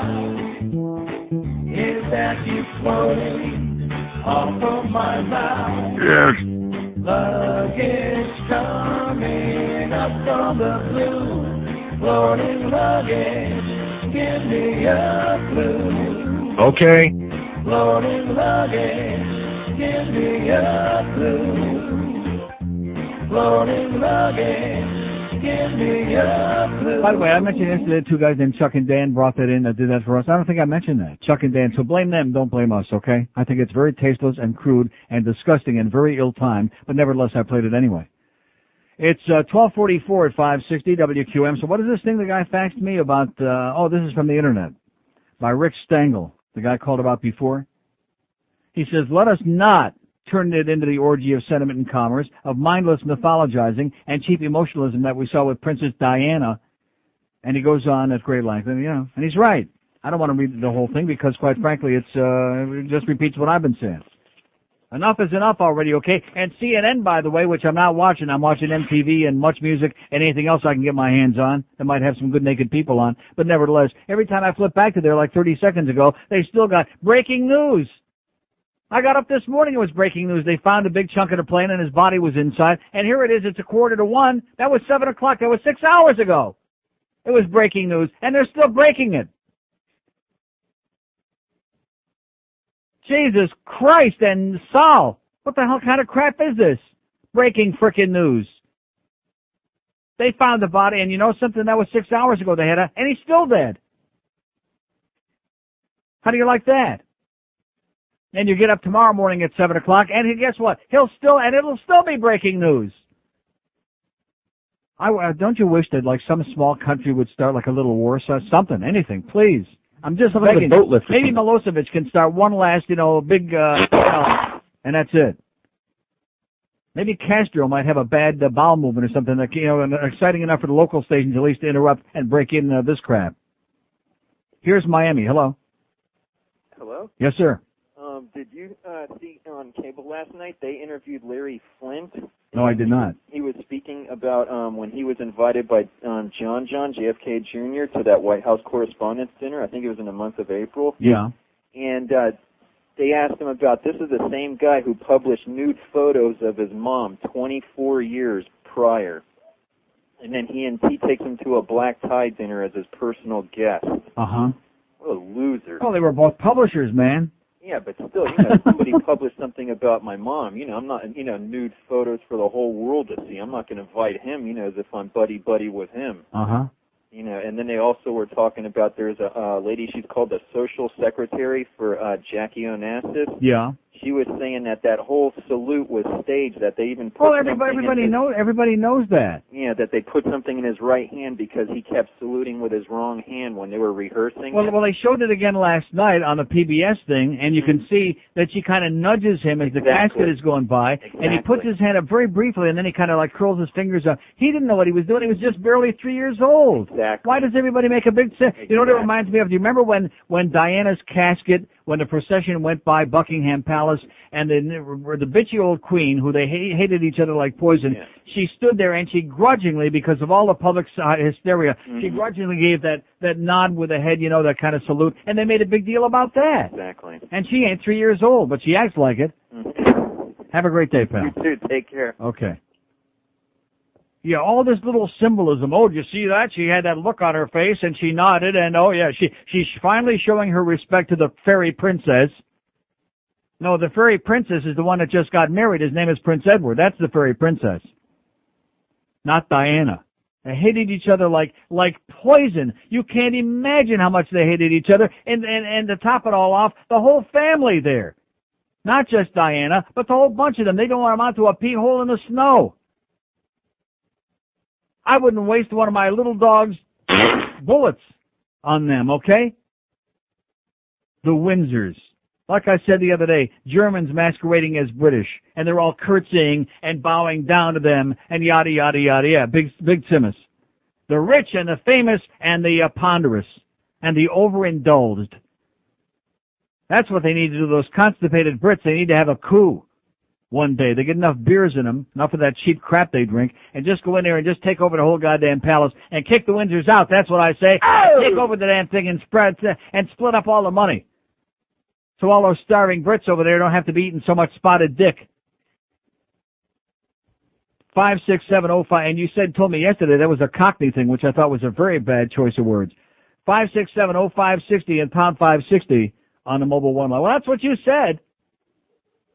Here's a lady mobile in North Miami. Hello. Hey, Neil, I'm changing the subject back to blinkers. Back to what? Blinkers, using your blinkers? Yes. That's what most people have, blinkers on their head. Well, you should be using them as well to set an example for everybody. I think we all need to teach these people how to drive. Yeah, I should be setting an example. Yeah, see, I don't worry about setting an example when I drive. All I worry about is survival. Well, survival, nobody will rear-end your butt if you put on blinkers. I don't think anybody's worried about rear-ending my butt, okay? Believe me, no chance. Okay, well, I think we should all use blinkers, and we should all have public service announcements in every single stupid language for all these third-world people, in Haitian Creole and in Spanish and in English, advising people how to use the American traffic law. And Jamaican. Yeah, man. Okay, fine, Jamaican too, whatever you want, but we need to teach these people that you need to use your turn signals, you need to drive respectfully, and you need to put your headlights on when it rains. How come when traffic stops here when it rains? It's not snow, for Christ's sake, it's rain. Can you explain that one to me? Yeah.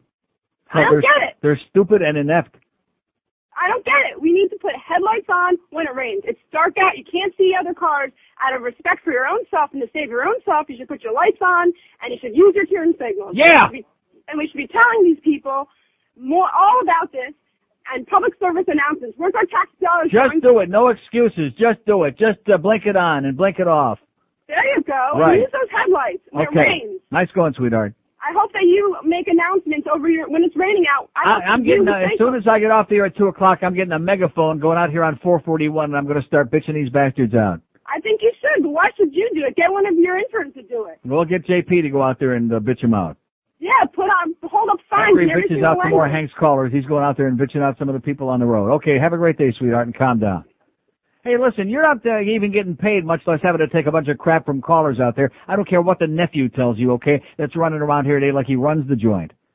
In my lifetime, seriously, if this was a shoe shine stand, I never have seen a place like this. This is just astonishing. How this little inner circle of Greg Reed, how they, just kind of like, it's like a pecking order, if I can use that word. Can I use that word? No. Like I said, a peckering order.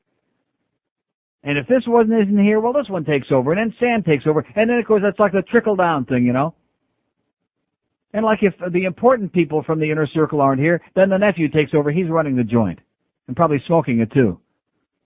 And he's bossing around the interns, and you don't talk to the callers like that, and he's, bossing around everybody except those of us who get paid for a living here, who would tell him to F off real fast next time he comes in for free food.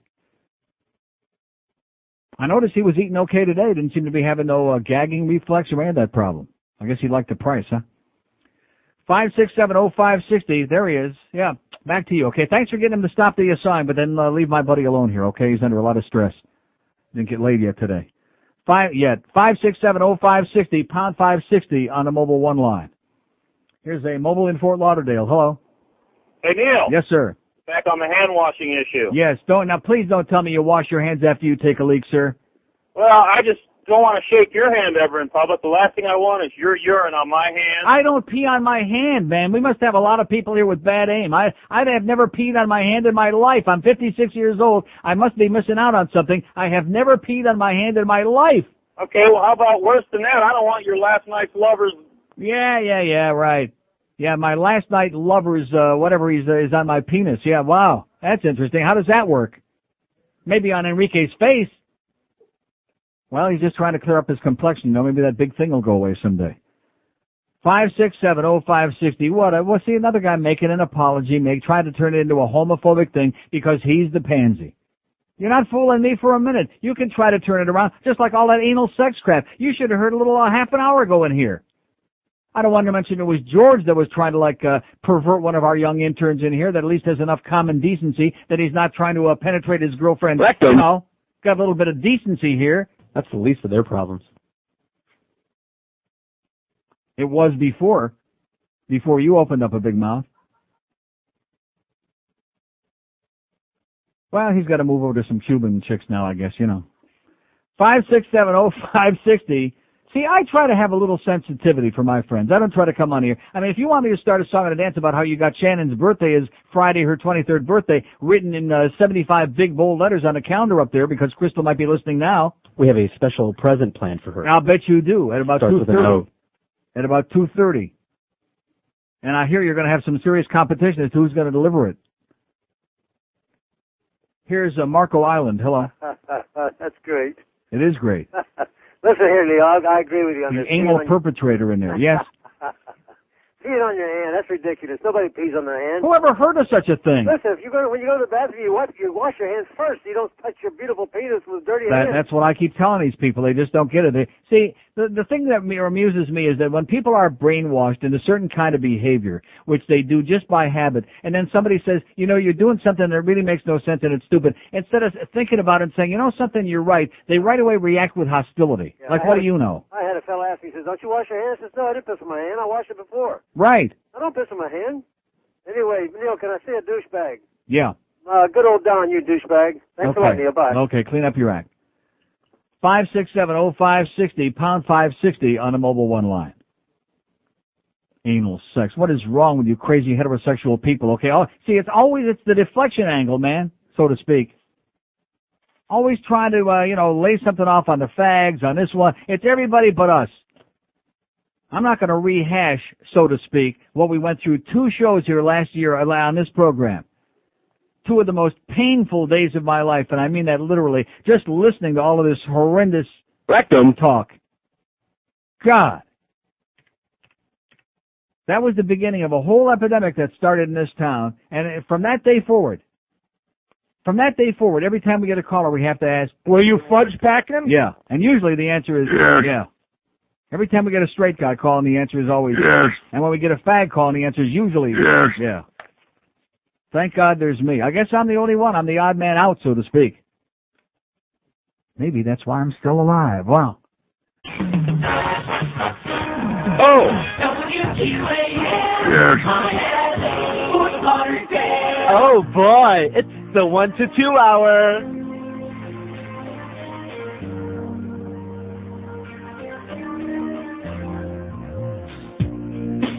Tell me that you love my eyes. Okay. But I know that you keep on checking out my eyes. I blame you 'cause I'm very cute. Check out my breath, they're poking out my lust at you. You come on to me and whisper things in my ear, and it sounds soft, but if you wanna date me, slow. There's things about me I don't think you know. I'm underrated.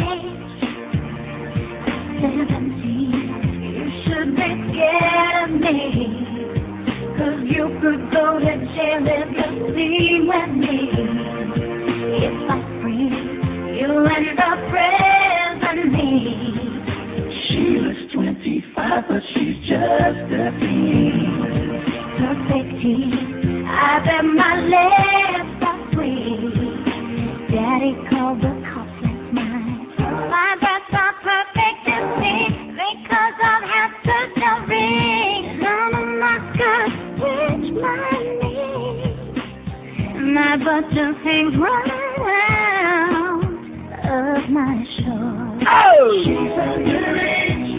JFK. You should be scared of her. Scared of me? The Rolling Stones made her look dynamite. What a sight. She's looking mighty fine. She looks 25, but she's just... Don't forget, by the way, big Britney Spears autograph signing in the parking lot tomorrow. She's going to be on Power 96 tomorrow morning, out there tomorrow morning between 8 and 9:30. It's 102 at 560 WQAM. We have 40 or 50 open lines, 5670560, pound 560 on the AT&T wireless line. And then on Friday morning between 8 and 9:30, Ricky Martin signing autographs for Power 96 listeners in the parking lot here in our right outside our building. Here's the mobile in Hollywood. Hello. Hey, how you doing, Neil? Pretty good, sir. You know, I noticed something very strange about this whole thing about Kennedy. I mean, Caroline was on some rafting trip. She wasn't going to her first cousin's wedding. That's right. And then when he gets killed, rather than go to the family where everybody's in Hyannisport, he takes off for Long Island. And then on top of all of this, Teddy goes over there, I think, trying to squash it to get her to come back to Hyannisport, but he comes back alone, and she goes out bike riding while everybody in the street is hysterical crying in front of this guy's house. Mm-hmm. I mean, this country is totally out of control, totally sick. And that's what she said. And not only that, let me She tell said, you "What's another the big Simus?" Yeah, And let she me don't even tell know you- what that means. Yeah, let me tell you another thing. You think it's been bad so far. I think he's probably going to get buried on Channel 7 about 99 times. I'll tell you one thing: if he'll take Rick Sanchez with him just once, that'll be worth the price of admission. 5670560, pound 560 on the AT&T wireless line. Boy, that election is a week from tomorrow. You ready for it? Oh! Yeah. Just say No. to Mayor Pinga. Just say No. to all these grave robbers. And Mayor Steerheim, too, by the way. No. Just remember that great Metro rail they gave you the first time. The $1 billion boondoggle, the Herald are the ones that told you. They exposed it. Here's a mobile in Jensen Beach. Hello. By the way, the nephew lied. They're still hammering and banging and pounding and whatever. Mobile in Jensen Beach. Hey, Neil. Yes, sir. Lots of hostility and stupidity out there today, I think, Yes. from what I'm detecting from some of the callers and where they're calling in from. But on that peeing subject, Yeah, let's get back to the peeing subject. let's get back to the peeing. So I was just recalling the last time I might have peed on myself. I think I might have had a broken arm, where you're using a one-handed kind of a deal. Uh-huh. Or that's the only... Somebody that's incapacitated might pee on themselves, but other than that... And who would want to shake their hand anyway? I don't think so. And the last thing on the Kennedy deal, their air traffic controllers knew this guy was dead the first minute when he dropped off their screen. Mm-hmm. So that's our fancy journalism and hype and everything else that keeps Well, you us got to hand going. it to him, man. It's only Wednesday in the middle of the day, and this happened late Friday night, and I guarantee you they can stretch this out to maybe 10 days easy. Well, at least until the next fiasco occurs. So anyway, Neil, have a great day. And back to you. Bye. Okay, 567. We got Ricky Martin standing by. Yep. In lieu of calls, we got 1,400 open lines. Come on, sweetheart, you can do it. Boy, does she suck.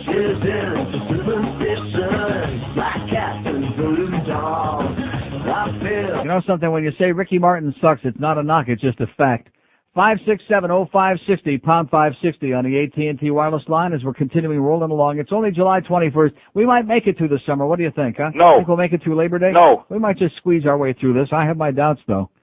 Let's talk about those old baseball announcers again. Should we do that? No. That's good in your demographic is 100 plus. I was thinking about that. Hank and I had a good time 15 minutes doing that yesterday. By the way, Hank will not be at Shula's today. He will be here in the building for whatever reason. Probably the equipment got peed on again over there at Shula's. But nevertheless, we had a good time with that, but I was thinking to myself when I left here, well, that's interesting to us, but most people in our listening audience who are like, 25 and 35 and even 40 years old, do they remember Russ Hodges? No. And Mel Allen? No. And any of these people? No. They don't know where Bob Prince? No. Of course not. So if you're going to sit around and talk to old geezers like yours truly, me and Hank and all us other old farts, then we're having a good time with it. But the living and breathing people in the audience that we beg and plead and we pray that we can get a few of those on AM radio, we don't want to chase them away by talking about a bunch of boring horse crap like that. So it was a lot of fun once. We'll never do it again.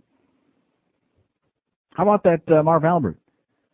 Here's a mobile, somebody they can relate to. Mobile in Deerfield Beach. Hello. How you doing, Neil? Pretty good, sir. Just comment on your wee message you were talking about earlier on about the breaking news, you know, the breaking news. What language are you JFK. speaking? What language are you speaking? I'm speaking English. English? Are you Cockney by any chance? No, I'm Scottish, mate. Oh, Scottish. Yeah. Oh, you're the bastards who invented golf. Shame on you. Hey, did we know win at the weekend or what? Wasn't embarrassing enough with those kilts, but then chasing those balls around all over the place. My God, what's wrong with you? Anyway, listen, let me When I was in Amsterdam a couple of weeks ago, there were 4 young Scottish guys walking around the streets of Amsterdam with kilts and those high socks on, and people were just laughing their ass off. Would you say it to the Facebook? What is it? Would you say that to the Facebook? Oh, it wouldn't make any difference. They were so bloody drunk, they would have known anyway. Of course, they're drunk. They're Scottish. Everybody drinks in Scotland. That's you know right. That. That's right. I'm not really sure what he said. I think he said, yeah, something like, get out of here with that. Stop. 567-0560, pound 560 on the AT&T. I'm telling you, every now and then, if you could see this thing, it just gets spastic. You've got to stick your spoon in it, lad. Don't worry, it's not going to break. Boy, is this thing bizarre. Well, of course, probably some of the parts from this are still in Philadelphia. Here's a mobile in Hollywood. Hello. Neil, Yes, sir. long-time listener, first-time caller. All right. As far as Jack Kennedy, John, or whatever they want to call him, being the last great white hope, I would like to... Who said that? Where did you hear that? There are some of you people that politically they felt he was the last. He wasn't political. He wasn't involved in politics. He wasn't qualified to be involved in politics. Everybody thought that because of his father, he would eventually run for president. But I just wanted to say that right now, a lot of people that are talking politics or even thinking politics should take a look at this guy, Bill Bradley. I know this is not a political... Yeah, but he may be a little boring. No, I'm not interested in having basketball players as president, okay, sir? He's not a basketball player. He wasn't? He wasn't a basketball player? He used to play with the Knicks and Frazier and all those guys. I know that. So what do you mean he's not a basketball player? You just which one are you saying? Either he is or he isn't. He's also a Rhodes Scholar.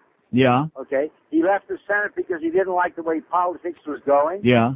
And let me tell you how many chances that Bill Bradley's got, okay? I think that the Bradley Company, the people that make those games, they got a better chance. I don't know anything about that. Okay. I don't know anything about that. You probably know more about it than I do. All I know is the fact that I'm going to certainly think about him.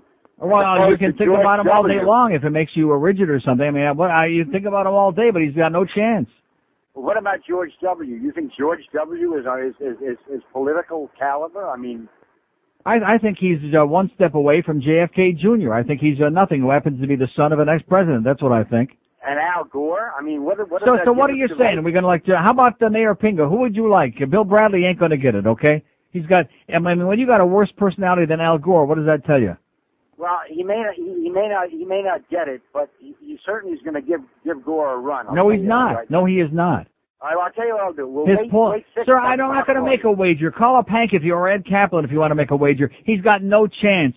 Take a look at the polls. Do some reading. Watch that CNN show with Bernie Shaw. Do a little bit of, instead of just sitting there based on the whole world is going to react the way you want. I would agree with you. They're all a bunch of swill, okay?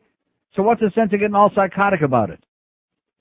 That's why the country is so all bent out of shape about John Kennedy, because even though he wasn't in office long enough to figure out if he was going to be a great president, nevertheless, at least he gave us a little bit of hope, a little inspiration, a little something, and then Bobby come along and bada bing, because you don't mess with the mob, okay? You don't double-cross them.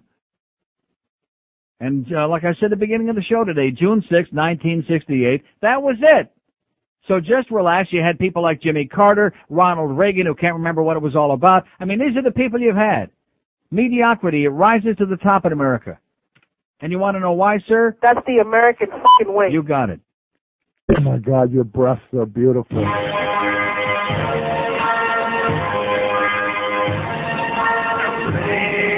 night, in need of a screw, my lords did hate, my balls were blue, and I hooked up and thought, what a butt ugly girl.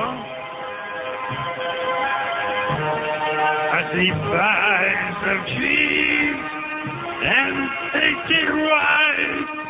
A face a mosquito would dare not bite. And I think to myself, what a butterbean girl. By now I've drank a lot and I'm feeling pretty high. I've got to find a date 'cause lately it's been dry. I reach out with my hand saying, how do you do? Really meaning you'll have to do. So that's the last time I kiss that bum. I wanted to ask if Jenna Greeno's her mom. Now I'm sober, I think. What a butt-puppy girl. Yeah, I think to myself, what a butt-puppy girl. Yeah. 118-560, Big time. Hank Goldberg will be here at 2. At 6 o'clock, it's Donnie Baseball. Briefly, 6:30, we got the pregame show. 7:05 tonight from PP Park, the Braves at the Marlins. A shameless display this morning on the worst team as they were sucking around big time. You know, what a coincidence, huh?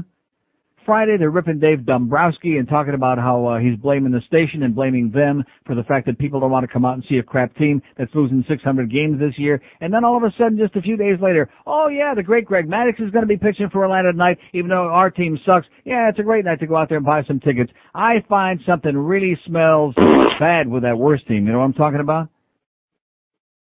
I mean, you put a product out there that's worth paying to go see. It's a little entertaining. Okay, fine. And, of course, if it weren't 110 degrees in the shade, and if the mosquitoes weren't as big as watermelons, and if you were bored as to death, which you probably are. But, I mean, if it was crap last week or 2 weeks ago when they were on the last homestand, it's probably still crap right now, isn't it? Uh-huh. Nice game last night, Levon. Oh, yeah, do you think Levon's going to win 8 games this year? No. Here's Sunrise. Hello. Yes, sir. John was fairly accomplished, but what I really want to know is... He was what? He was fairly accomplished, but I want to know about what happened with Amy Atkins and your announcer career, if you could just touch on that briefly. Oh, Amy Atkins and my announcing career. Last time I checked, my announcing career is going on very well, sir. How much are you making? Oh, yeah, he was fairly accomplished. The whammy shot. Don't you remember Amy Atkins on the news there on Whammy? Yeah, very, very overpaid. Yeah. Oh, yeah, she was overpaid, and by the way, she ain't on anymore. Now, my income, like 99% of it, and now 100% of it all comes from this radio station. How you doing, sir? I'm not missing any meals, okay, last time I checked. So there's an update on my broadcasting career. 567-0560, pound 560, all these little wise guys out there. But thank you so much for listening to the Neil Rogers Show religiously here on 560 WQAM, sacrificing all the other great things you could be doing to make sure you don't miss a goddamn word. Thank you so much. Here's Boca. Hello. Boca. Neil. Yes, sir. Neil, just thought you'd get a real kick out of it. I happened to run across Rush Limbaugh at 10 minutes to 1, and believe it or not, he's agreeing with your philosophy 100% about... Of course he would be agreeing with it because he hates the Kennedys, because he's a right-wing fascist. how so different there's no credibility there, sir, so what's the point? I don't want to hear about lard-ass Limbaugh, okay, sir? Just see, there's a guy that wants to suck my ass. Because lard-ass Limbaugh says it, so therefore it lends it credibility. You know something? The whole Kennedy family could die in a horrible crash, and he'd get on there and say, well, who cares? We're the good people. There's no credibility there because he's a political animal that appeals to the basest instincts of ugly right-wing fascists. You got it, sir? You got it? Uh-huh. Good. 567-0560, pound 560 on the AT&T wireless line. Here's Miami. Hello. Hey, Neil, not to get on a soapbox, but to just look at the facts. Ted Kennedy passed legislation in the Senate for 35 years that has probably affected more people positively than most great people have ever done. So yes. He's got his skeletons, obviously. He's got his warts. Obviously he couldn't get over Chappaquiddick. His personal life is a disaster. Right. And I remember seeing him making a speech at Harvard a few years ago. It was on C-SPAN. I watched the entire thing. And he talked, very much from the heart about how his greatest regret is that his personal life had been such a disaster, and he wishes he could redo this. Right. And you got the feeling that he was sincere and meant it. And, of course, he's still a cheap drunk. But nevertheless, his personal life was one thing. But what difference does it make? His professional life has been exemplary. He's been a great senator. And like you said, he's passed more legislation in any 1 year of his 35 years in the Senate than most of these other people will in a lifetime. And in 76, and you remember 76 and 80, I believe, he had two good runs up to the point. Obviously, the Chappaquiddick always, arose. Two good runs in what? Well, at the primaries. No, he did not. He didn't run in 76. You're wrong. In 1980, he did, yes. Okay, in 80 he had. And he didn't have a good run. He lost 26 out of 40 states. He got annihilated. Well, I'm just saying, a lot of people were jumping not on the bandwagon, but thought, okay, he's going to, give it a shot because he really wanted, to get elected. And I think with all the tragedy that's happened to his two brothers. But the problem with that is he wanted to get elected and he really didn't know why, and he didn't articulate very well what his platform was all about. He was only running because of the pressure of the Kennedy family that he felt on him, that he was compelled to be president again. And of course, this was part of the lunacy of the old man's theory in the first place. 2 terms for John, 2 terms for Bobby, and 2 terms for Teddy, like we really did have a royal family, and if they were somehow, it was an entitlement to them, like they were going to have 24 years in the White House, like they owned it, or at least leased it. Right. I think the tragedy, like you said before earlier, was Bobby, because the potential there, which was never fulfilled, was. I remember that, just being 10 years old, and that was dramatic. I mean, that really blew away, I think, the whole country. And this. I mean, when you consider that Martin Luther King was assassinated just a few weeks before, and then Bobby Kennedy, all of the minorities gravitated to him, and he was the last great white hope, if there's really such a thing. Exactly. And then when he got killed, it was kind of like a message like, well, you guys. You're disenfranchised. Forget it. You're on your own, because that's the end of it. And it was. You had Vietnam. You had the civil rights unrest. So you had Watergate. Right. When he went, that was really the end of it. The air went out of the balloon. Correct. And I think when Ted goes, that's the end of the Kennedys. That's the end of the Ted line. is finished. That's the end of the Kennedys. 3 brothers. They've done their thing. Enough is enough, and it's about time that the public starts looking to them like they got a Messiah assembly line somewhere in Nantucket. Exactly. Okay. Take care now. And have a great day.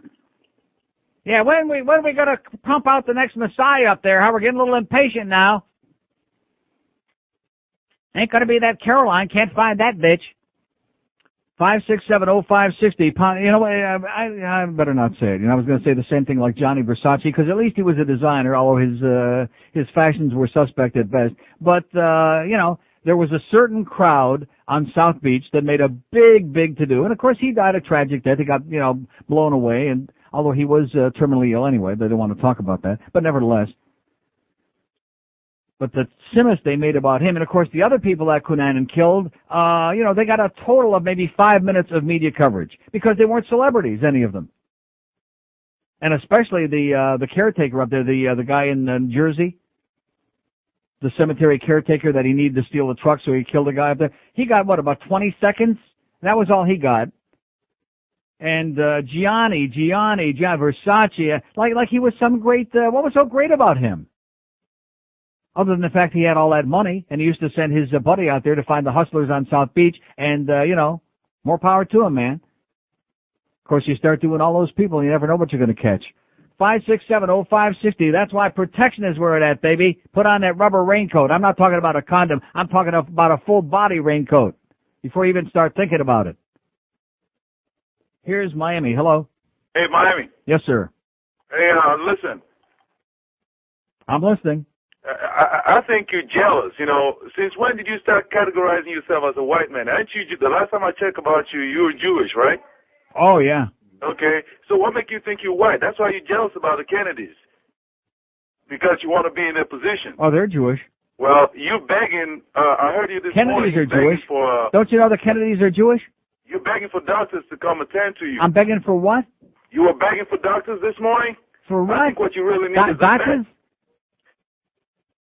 What language are you speaking, sir? I'm speaking English if you listen to me. You said listen when you started, and you haven't said a goddamn thing yet. Besides wanting to make some kind of a verbal assault. Blow it out your ass, okay? My dark-complected Schwarzer friend. 5670560. I'm not a white man because I'm Jewish. How do you like that?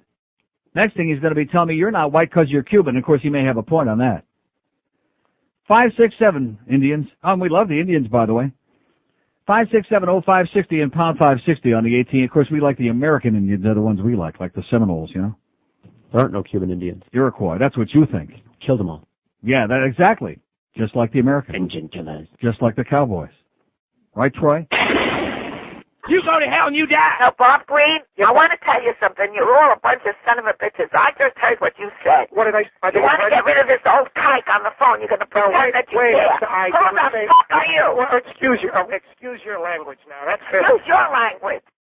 Do you or your family suffer from things? The makers of Zyfam wants you to know about a miracle drug that helps you deal with the symptoms of various things. Zyfam, winner of the Department of Health's prestigious Longest List of Side Effects Award for 2 years running. Zyfam. Talk to your doctor today. Some swelling of the brain, impotence, enlargement of various glands and ducts, hemorrhoids, Y2K hysteria, temptations, and plagues of locusts have been associated with the use of Zyfam. Other possible side effects include blindness, dizziness, loss of weight, loss of color, loss of keys, straightening of the hair, aversion to swing music, zombieism, night sweats, talking like Roger Ebert, itchy organs, exploding head, and the gout. Some patients have reported blurred vision, drooling, talking Australian, saying the phrase good to go, knocked knees, broken bones, lumpy eyebrow makeup, high cholesterol, low esteem, wet hacking coughs, dry heaves, soft doughy midsections, clock watching, and raccoonism. A more significant number of Zyfam users have reported occasional bouts of chest pain, random loss of limbs, trouser tinting, greasy forehead, twisting of the truth, spinal straightening, towing the line, headaches, muscle aches, claude achenism, gas guzzling, incessant staring, and barking. Get your complete list of side effects at our website at www.zyfamsideeffects.org. Zyfam. Keep away from cats, dogs, snakes, children, the young at heart, and goats. Zyfam. Yeah. Hey, we better take some to start towing the line, I'll tell you that. 132 at 560 WQM. Senator Kennedy's on his way to the site where they found Junior's body. He's going to get everybody in the van and drive them all back. 567-056. Well, he's good on those where they got those narrow bridges. Pound 560 on the AT&T wireless line. Here's Miami. Hello. Hello, Neil. Yes, sir. Just to bring things to a local level, there were about 10,000 screaming Colombians yesterday on the street corners of Miami, wanting for all the illegal Colombians to come over. Yeah. What do you think about that? Well, I mean, bringing a lot of good drugs.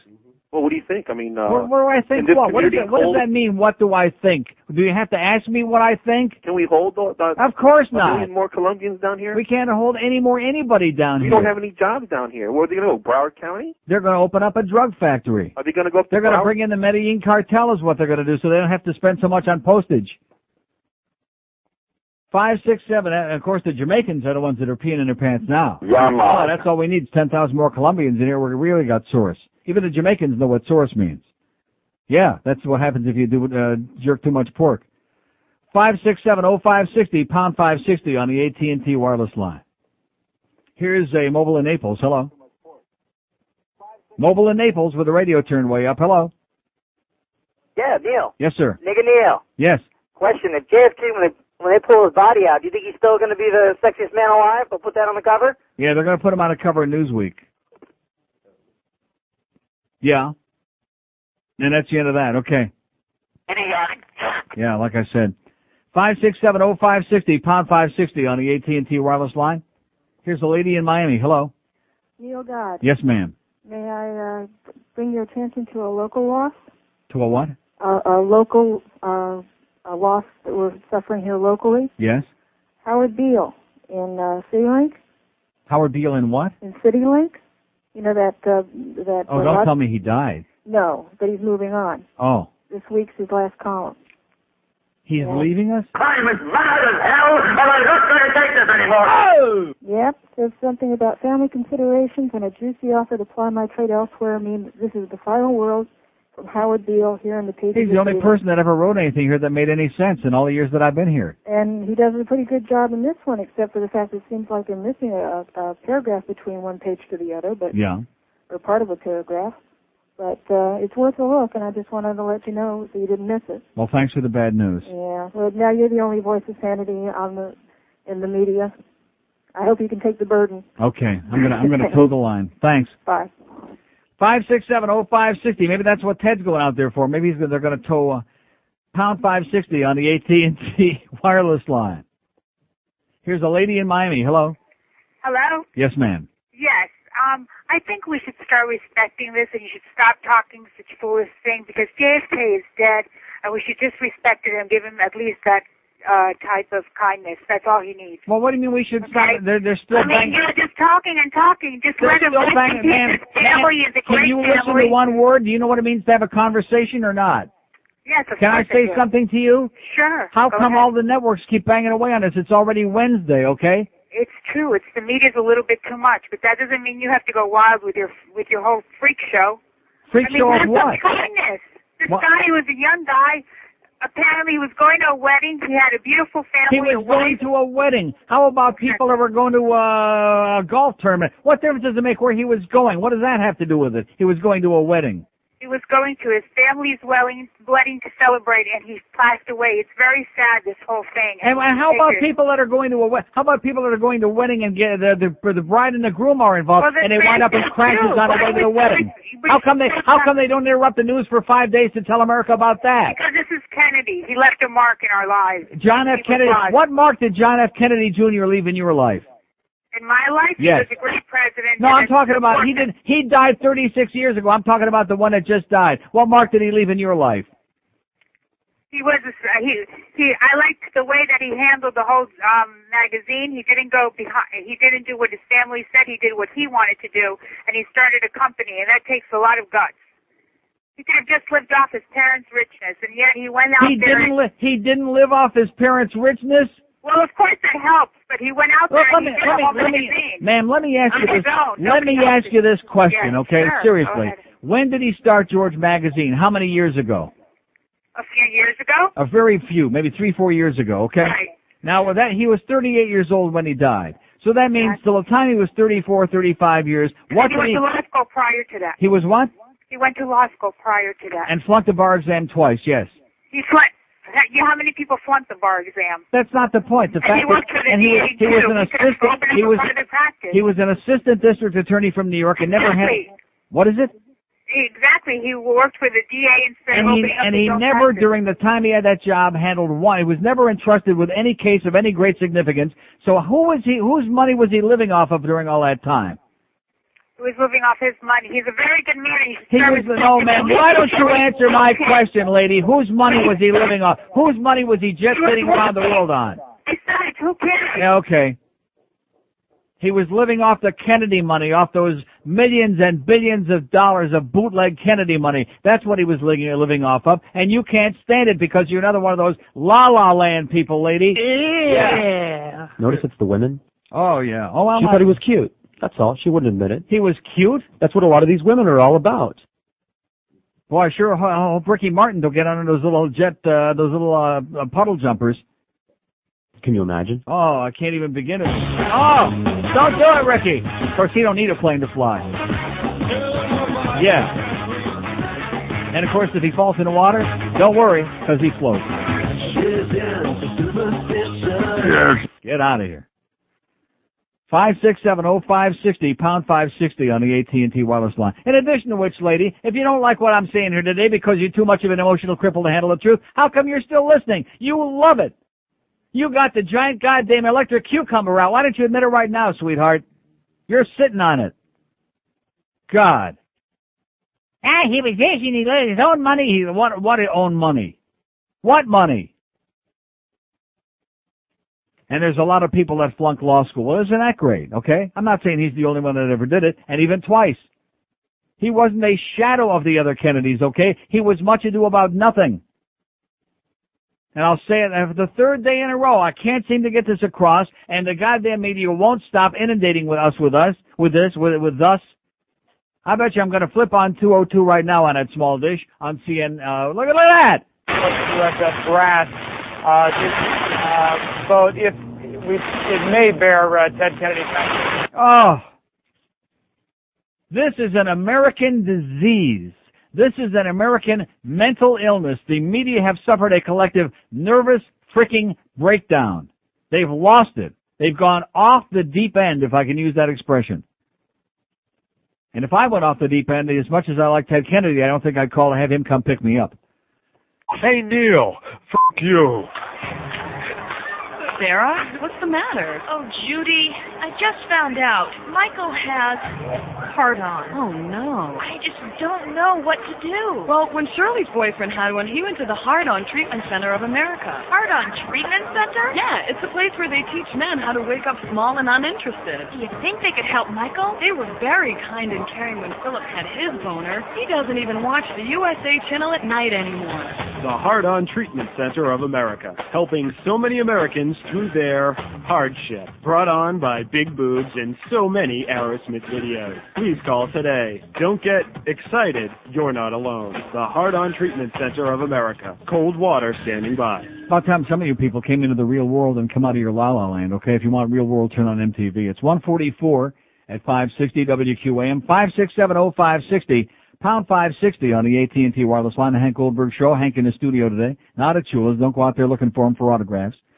6 o'clock, Donnie, baseball. 6:30 the pregame, Atlanta at the Marlins. And we understand from the morning crew this morning, you better go out there and buy some tickets because otherwise Dave Dombrowski will get pissed off and start blaming them for it.